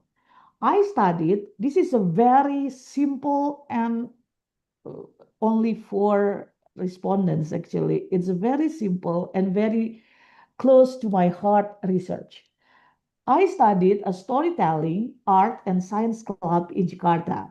The study used a qualitative case study approach with interviews with 4 teachers, document analysis, and observation of 2 storytelling sessions with 35 and 37 children. The key finding was not that technology should replace traditional storytelling. On the contrary, studies showed that digital storytelling was valuable when it's enriched storytelling as a human and pedagogical practice. Teacher used simple digital media because it made stories more entertaining, captivating, communicative, and theatrical. Multimedia elements help attract children's attention. So multimedia use, but this is not merely about entertainment. This is to attract children's attention, but stories encourage children to speak, ask questions, imagine, and participate. For early childhood education, this is very important. Young children do not need technology as distraction. They need purposeful, playful, developmentally appropriate experiences guided by caring adults. The technology becomes meaningful only when it supports imagination, language, interaction, and joy. In this setting, children were not simply looking at screen. They were listening, responding, performing, and making meaning together. This is the first lesson for the AI era. The tool is never the pedagogy. Pedagogy remains relational. And this paper actually, it's actually bring me becoming, this paper is one of my most cited paper actually. So many people, I think it's the idea of digital storytelling for young children is increasingly uh, uh, more gathering interest from audiences. So I was not expecting many people would like to read that paper, but I just see the metrics. Yeah, so I think it's interesting how people citing the paper and what discussion they bring about digital storytelling for young children. And the second paper just currently published is 2 months ago. Yes, 1 month ago. Yeah, The second paper moves to very different educational level. It's in a higher education. In my 2026 article, the title is Generative AI in Higher Education in Indonesia, Patterns of Use and Learning Impact. The focus is on how generative AI is being used in academic learning and what kinds of impact it may have. The patterns of use are familiar to many of us. Students use AI for brainstorming and idea generation, for explaining difficult concepts, for summarizing and organizing information, for drafting and revising writing, and for language and editing support. These uses can be helpful.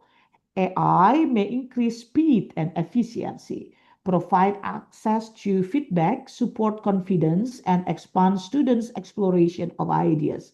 For some learners, AI become conversational partner, so discussion partner that helps them begin when they feel stuck. However, these gains are not automatic. The risks are equal important. AI can produce hallucinated or inaccurate content. It can encourage shallow learning if students copy without understanding. It can create dependency. It can also raise integrity concerns if students hide AI use or do not understand the boundary between assistant and authorship.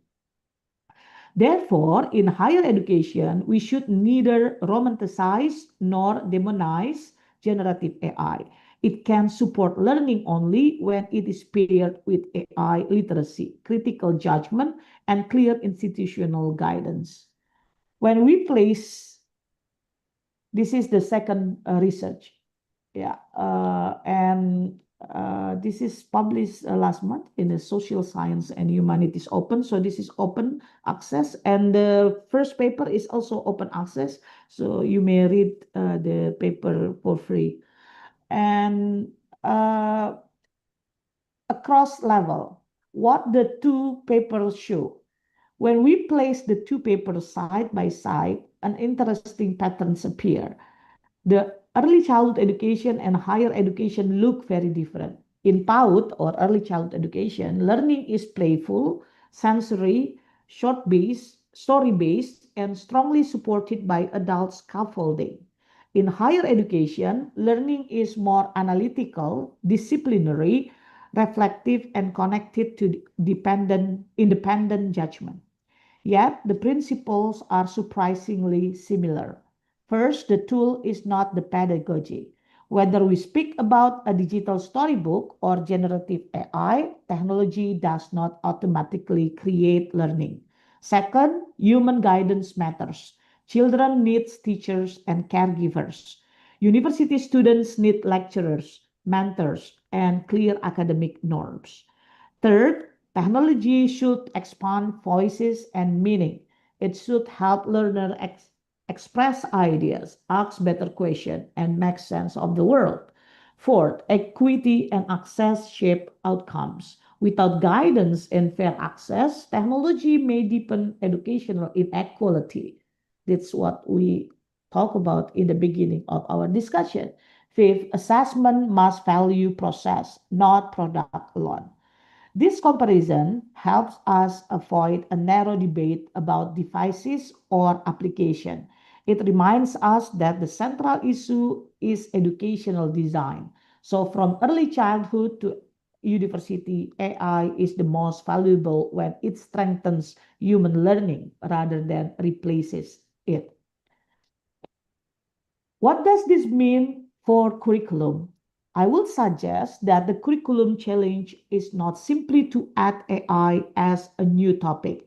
The deeper challenge is to redesign learning goals for an AI-rich world. There are at least five priorities. The first is human and ethical literacy. Students need to understand value, responsibility, fairness, empathy, and the consequences of the technology. The second is AI literacy and prompt awareness.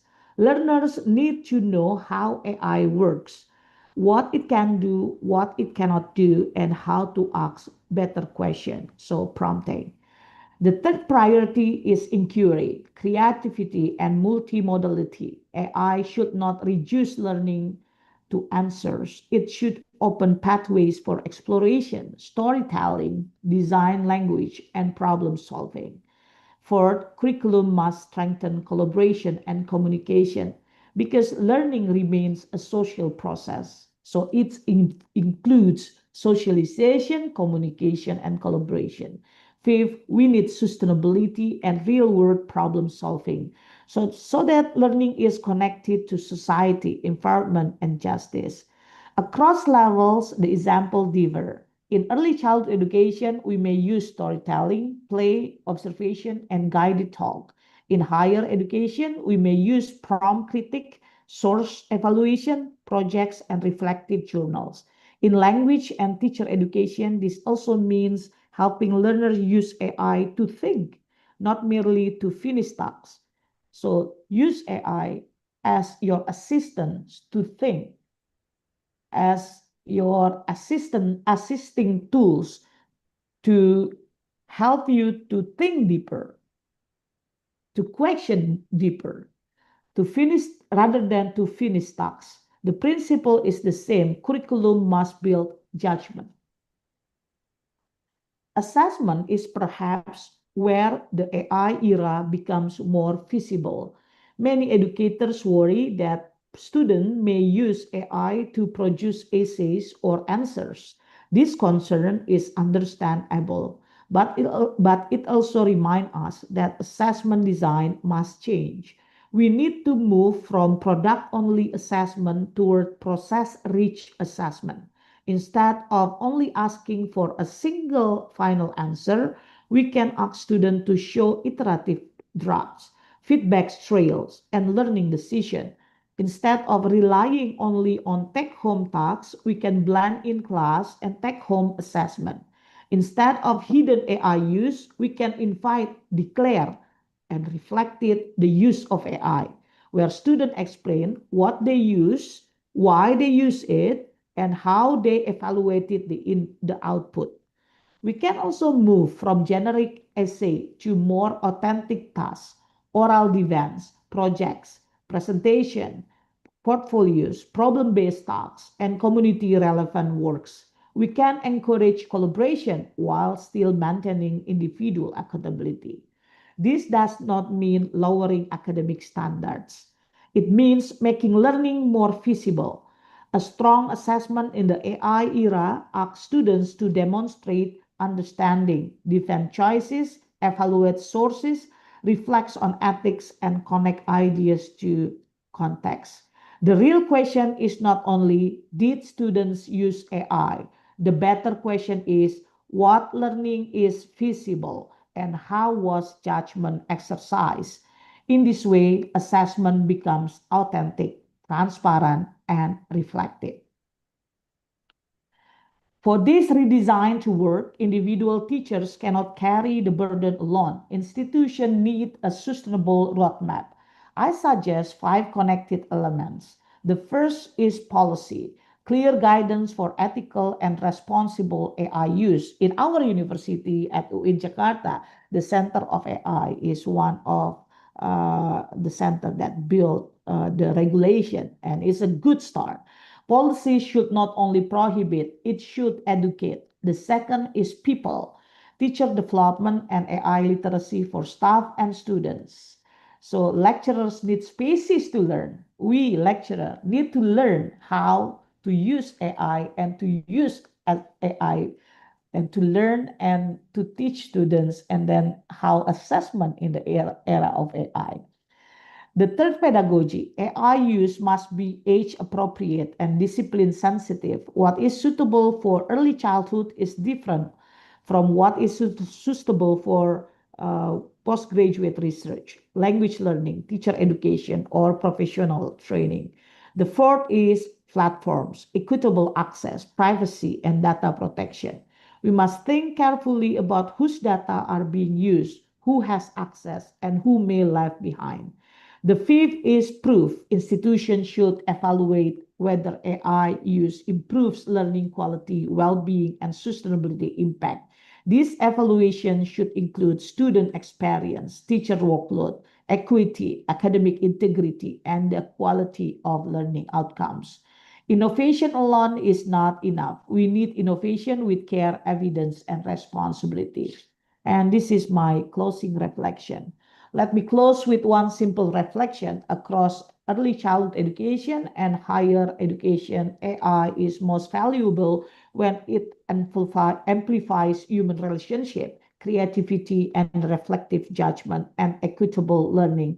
This means that the future of education should not be imagined as a competition between humans and machines. It should be imagined as a careful redesign of learning so that technology help us become more thoughtful, more creative, and more responsible. I offer three take-home messages. First, curriculum must build human, AI, and sustainability literacies. Student needs knowledge, but they also need values, judgment, and the capacity to live well with technology. Second, assessment must capture process, ethics, and authentic understanding. We need to see how students think, not only what they submit. And the last one, the future of education should be smarter, kinder, and more just. For me, that is the heart of education, educational sustainability in the AI era. Not faster production alone, but deeper learning, stronger relationship, and fairer opportunities. Thank you very much for your attention. I hope this presentation opened a meaningful conversation from the perspective of social welfare and how we can design curriculum and assessment for an AI era that remains deeply human and educationally sustainable. Thank you very much. Wassalamualaikum warahmatullahi wabarakatuh.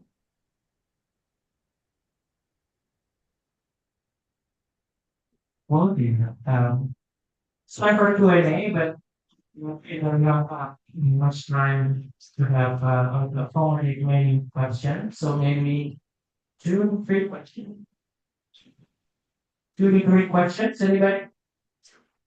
Over here. One, two.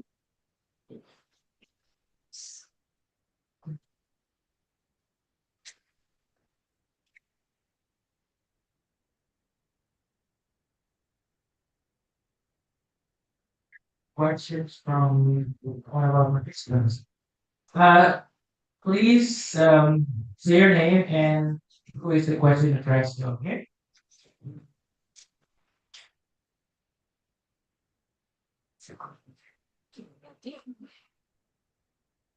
My name is Fadil Hari Selwano.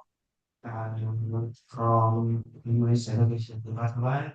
Now I want to ask about the AI engineering. I want to ask to please Sally. As you mentioned before, that one of the risk is the black box. I just want to clarify what exactly is mean by the black box in AI issue. Thank you very much. That's really good question. Thank you very much. It means we don't know exactly how these tools generate the questions. When do they jump maybe about the question? When they assess or how they give this feedback based on what exactly? We still don't know that. Even with the tools I presented you, they are validated. They are based on quality standards of research, but still we don't know what exactly what the algorithm is behind. We, as mentioned with ChatGPT, that it's still maybe but some student benefits from this algorithm than others. But I think that's the black box. We don't know how these tasks are generated. Maybe we can think further. Maybe now we use it in a fault way. We don't know at what point maybe the educational policy will decide to use it in a secretive way. Just imagine, it's maybe a worst case scenario, but just imagine AI is a great tool at side about your heart, and you don't really exactly know what it is. Because we know from research, even when humans give a mark, there are so many subjectivity behind. And it's not, it will not be so much different with especially with smartphone, because we don't know what this algorithm is based on. I hope I could answer your question. Was it helpful? What does helpful? I think that answer your question. Thank you. That's a really good question.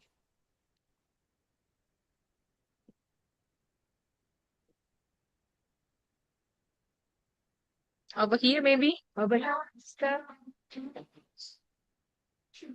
We choose there.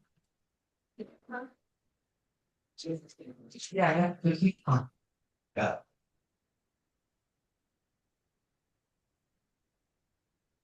You choose. Yes, true. Yeah. What do you mean?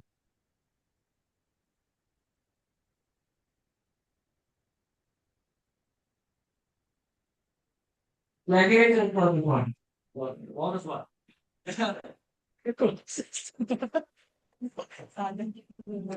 Yang nanya kali ya, tapi dari mana? Asing. Coba lagi mahasiswa asing.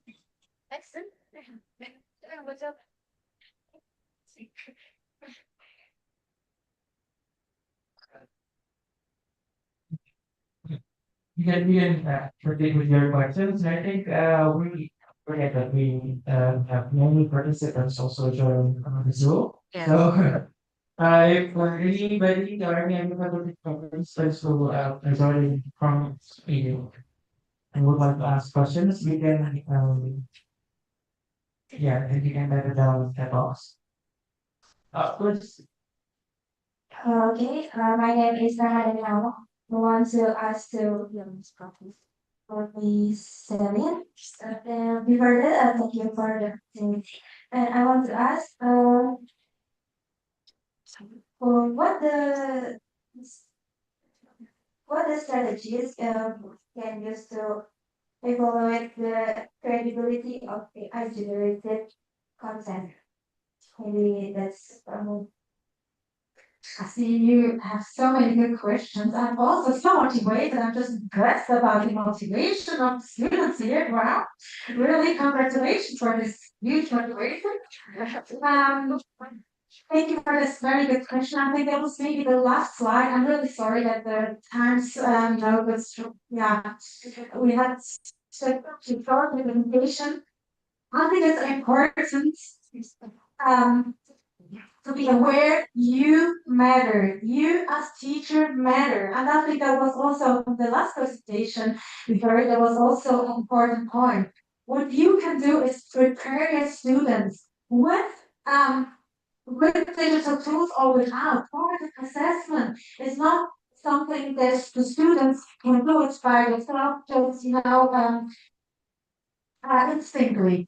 They have to build this ability to evaluate their works also with the digital tools. And I think the problem with digital tools is, especially we as adults have the impression, oh, very good tools, just kind of let students do their work and we just help if there are questions. No, you have to accompany the students very closely to reflect on what kind of feedbacks they receive from the tool. You have to help them to process it and to use that for their learning. Sumber di ruangan itu juga dia pasang ininya, harusnya dia pasang apa?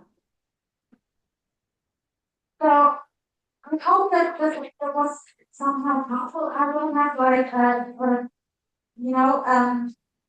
a plan from agency, but not just to have awareness about students' needs to develop better cognitive skills. And you matter. You matter with medical tools, you matter with non-medical tools. You are important. I think as you could already show that with this mathematical analysis, how you matter. So don't think just, oh, they just have to evaluate themselves, understand, or they give themselves theory stuff. No, they have to learn how to give theory stuff. To have to evaluate if my work is good or not. How can I come forward with the learning goals? To learn that I need to accept from my teacher. My teacher my teacher has to be a role model and show me exactly how I can do that. Learn it. Same with the digital tools. And all digital tools are not helpful when we don't use that for teachers who know. When we don't use this evidence to think about our instruction. Maybe deepen a topic a little bit more. Maybe I have to use another strategy because the students didn't understand that. I hope I could answer your question. Thank you for this great question. Thank you for great questions. Now I think we're gonna have we give a chance for participants online to ask questions, and we already have how many questions? Two Two questions. questions from Myla actually. Oh, The first one is here. from Myla. Morally 50. Yeah, I think you can also access the chat box, but I can also help you read the questions. Yeah, Myla, I really agree that education start from early Here. out. Yeah. Early childhood education and elementary school. This stage is really fundamental. So whenever learners do not get adequate education at this stage, I'm afraid you'll be lost. How can we sustain education at this stage? Is it from the teachers? So that's the first question for my life. I think I'm just gonna go on to the second question so that it save time. Because we're running out of time. Like, second question is the contemporary advancement of artificial intelligence technology, particularly within the educational sphere, necessitates a fundamental renormalization of educational paradigm. Among existing pedagogical frameworks, computational thinking arguably exhibits the closest alignment with AI. Consequently, a critical inquiry emerged. How can circular be designed to effectively cultivate students' computational competencies, thereby empowering them to leverage AI as an assisted agent in the learning process? So that's the question. Two questions for Myla. I hope you can address these two questions in one response for Myla. Thank you very much. Okay, so I will just, I cannot hear clearly actually the second question, but I can read the first question on chat box. So to how to sustain learning in early childhood education, it's well, I am really sorry if we need to answer a question of sustaining education in early childhood because it's just a beginning and now we need to sustain it. But the thing is, well, maybe many children or some children or less children lost their interest to study in school. The question is it because of teacher or is it because of they are just doesn't want to go to school and etc. Okay, the second question is appears. So, sustaining learning in early childhood education means creating a nurturing and meaningful learning environment. So, meaningful learning environment is very important. So, we need to create a safe place.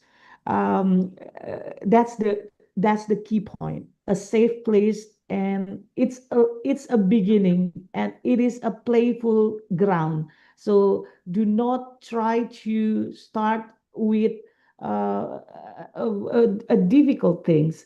That's why now early childhood education 1 year is compulsory, and the government just start program Indonesia Pintar started from kindergarten. I think this because I'm just finishing a paper now. It's about how the program Indonesia Pintar started from early childhood education will reshape how the future of education of Indonesia, including giving access for marginalized group, for the poor family, because access to early childhood education 4 years is only for yes for those who are fortunate. And the second question is about the contemporary advancement of artificial intelligence, particularly within the educational sphere, necessity of fundamental renormalization of educational paradigms. Among assisted pedagogical frameworks, computational thinking arguably exhibits the closest alignment with AI. Consequently, a critical inquiry emerges. How can curricula be designed to effectively cultivate students' computational competencies, therefore empowering them to leverage AI as assisted agent in the learning process? I think that's what my discussion is about, and that's what my paper questioning. Actually, the second paper, generative AI um, in higher education in Indonesia, is a reflective paper. It's based on research. I actually asking quite 200 students, yeah, to write a reflective essay about the use of AI, and then we analyze it, and then how they use it, and then this is becoming reflective because, but of course we need the bigger data. But the thing is, people aware that and many that's why I keep on repeat it in my presentation. We should stop asking about we are not questioning about to use AI or not to use AI, but how to use it more ethically, sustainably. So ethically and more sustainability, that's what my research is now encircle in. So it's still and we are in, well, of course that you can also jump in into that research, but if you read my paper, there are some and also in my presentation, I wrote about it a bit more. And also in my paper is actually there are some conclusion and recommendation about how the use of AI in higher education in Indonesia should be strategically planned. That's my answer. Thank you.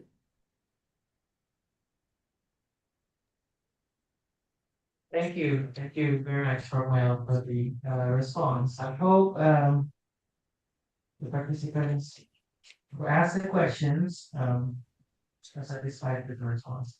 While waiting for Professor Siti Nurul Askia to join the closing ceremony, I think we can extend the question for one more questions.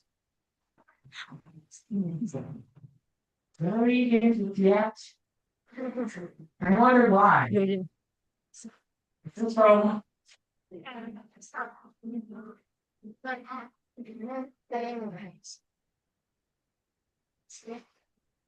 yeah, this gives one.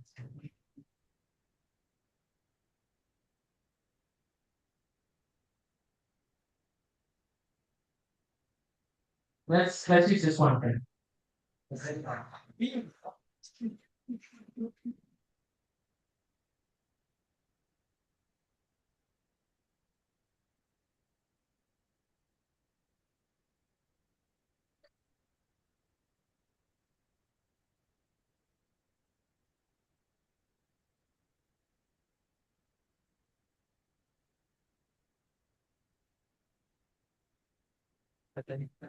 So my question is, sorry, the question is, she mentioned earlier that formative assessment significantly improves student achievement and motivation, and how can teachers ensure that evidence they collect is truly valid and not biases for subjective conclusion?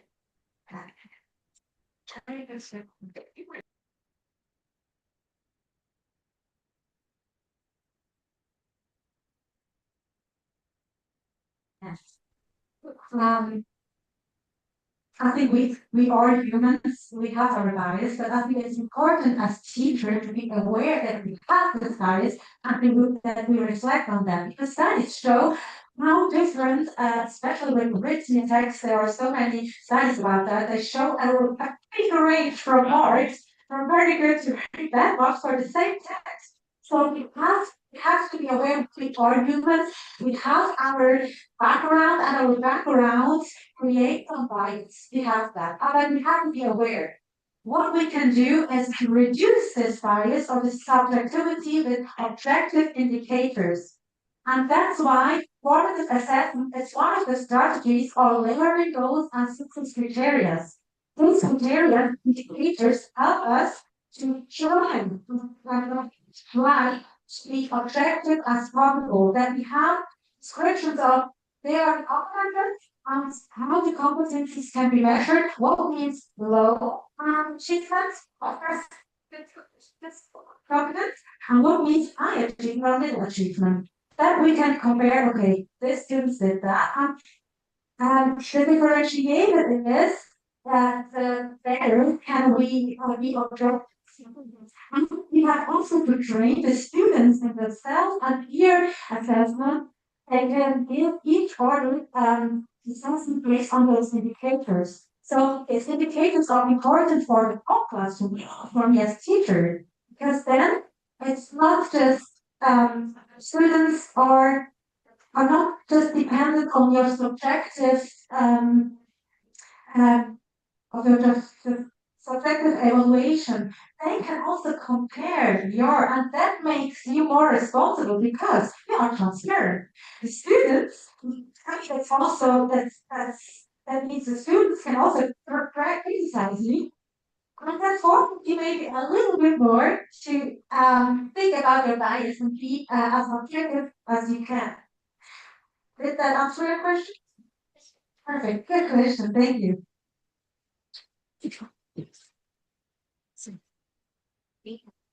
Okay, thank you very much. I hope that answered your questions. And I think that would be the last question. That would be the last question.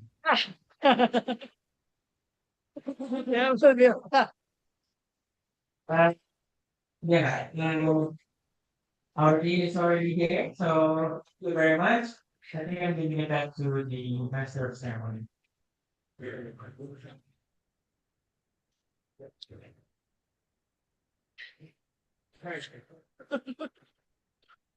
Once again, thank you for our speaker for the conversation, Mr. Rudy. I said like a perspective you have shared with us today.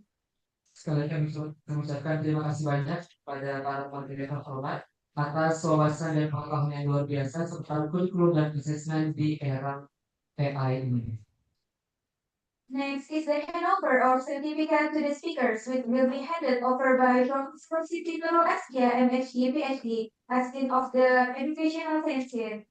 Acara selanjutnya ialah penyerahan sertifikat oleh Dekan FIPK yaitu kepada Profesor Siti Nurul Askia MSc PhD, kemudian sekaligus penyerahan plakat yang diberikan oleh Bapak Dadan Nugraha PhD. Kami silakan.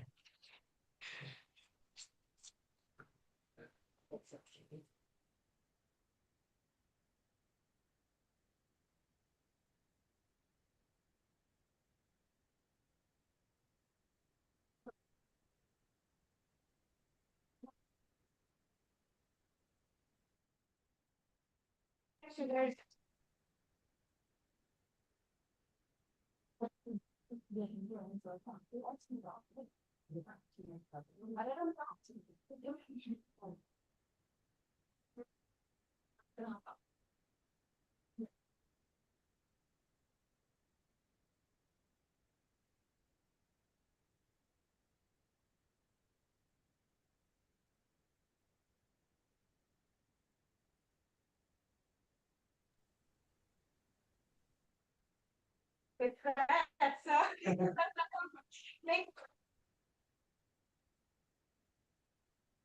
thank you again. Thank you very much. I'll be in contact.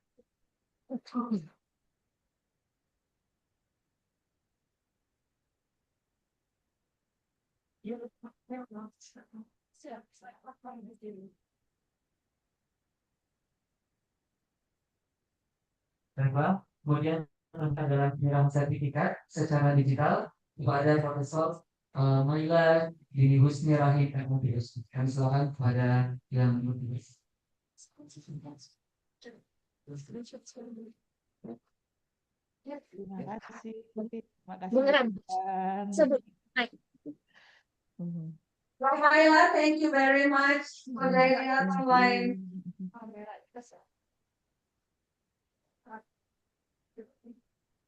Okay, ladies and gentlemen, before we officially conclude, we kindly invite all distinguished guests and participants to merit in their seat for a group photo session. Kelas sebelum acara ditutup, kami undang seluruh hadirin tutup berada di tempat untuk mengikuti sesi foto bersama. Untuk itu kami undang para videokonferensi mengalih sesi foto bersama.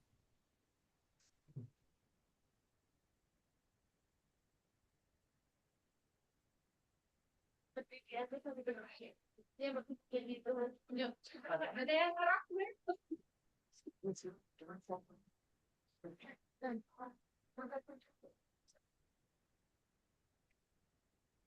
dokumentasi mana? Ya begini.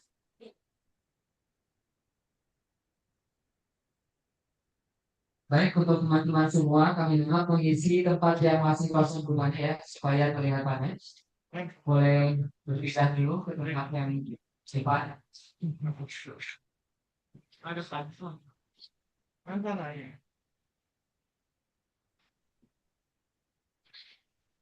Kami mengundang kepada Ketua 5 FITK untuk berfoto bersama kami di depan.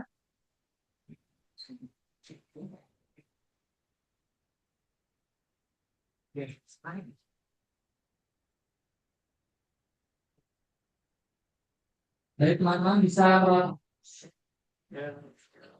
berdiri dan merapat ke depan supaya terlihat semuanya.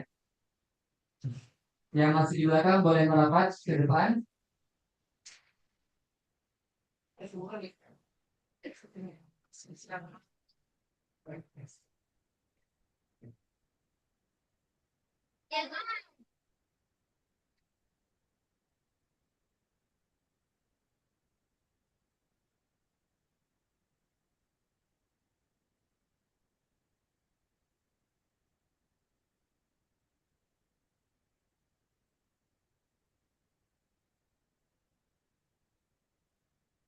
Again, in 3, 2, 1.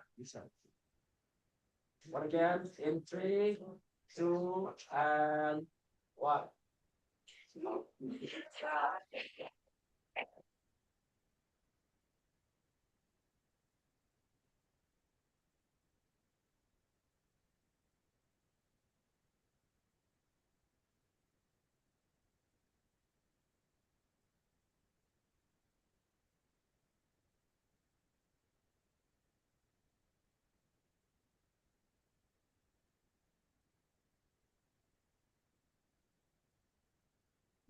Because there is something very beautiful behind it.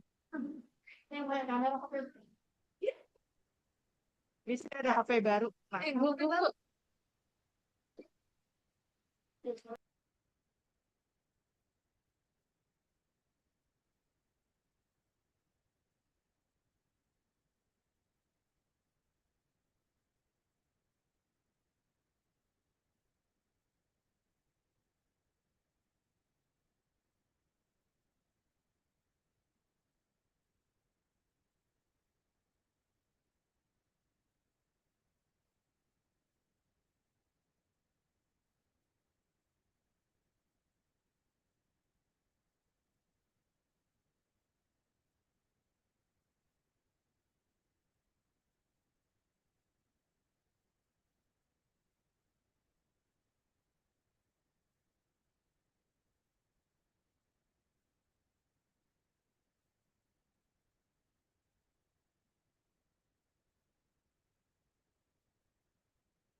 This session has provided valuable insight and inspiration for local that's in the preparing for the future of education.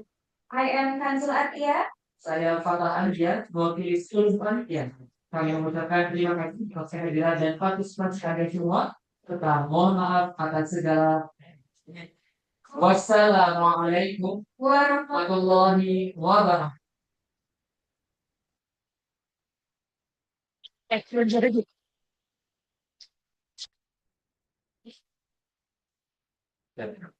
Mantap ya.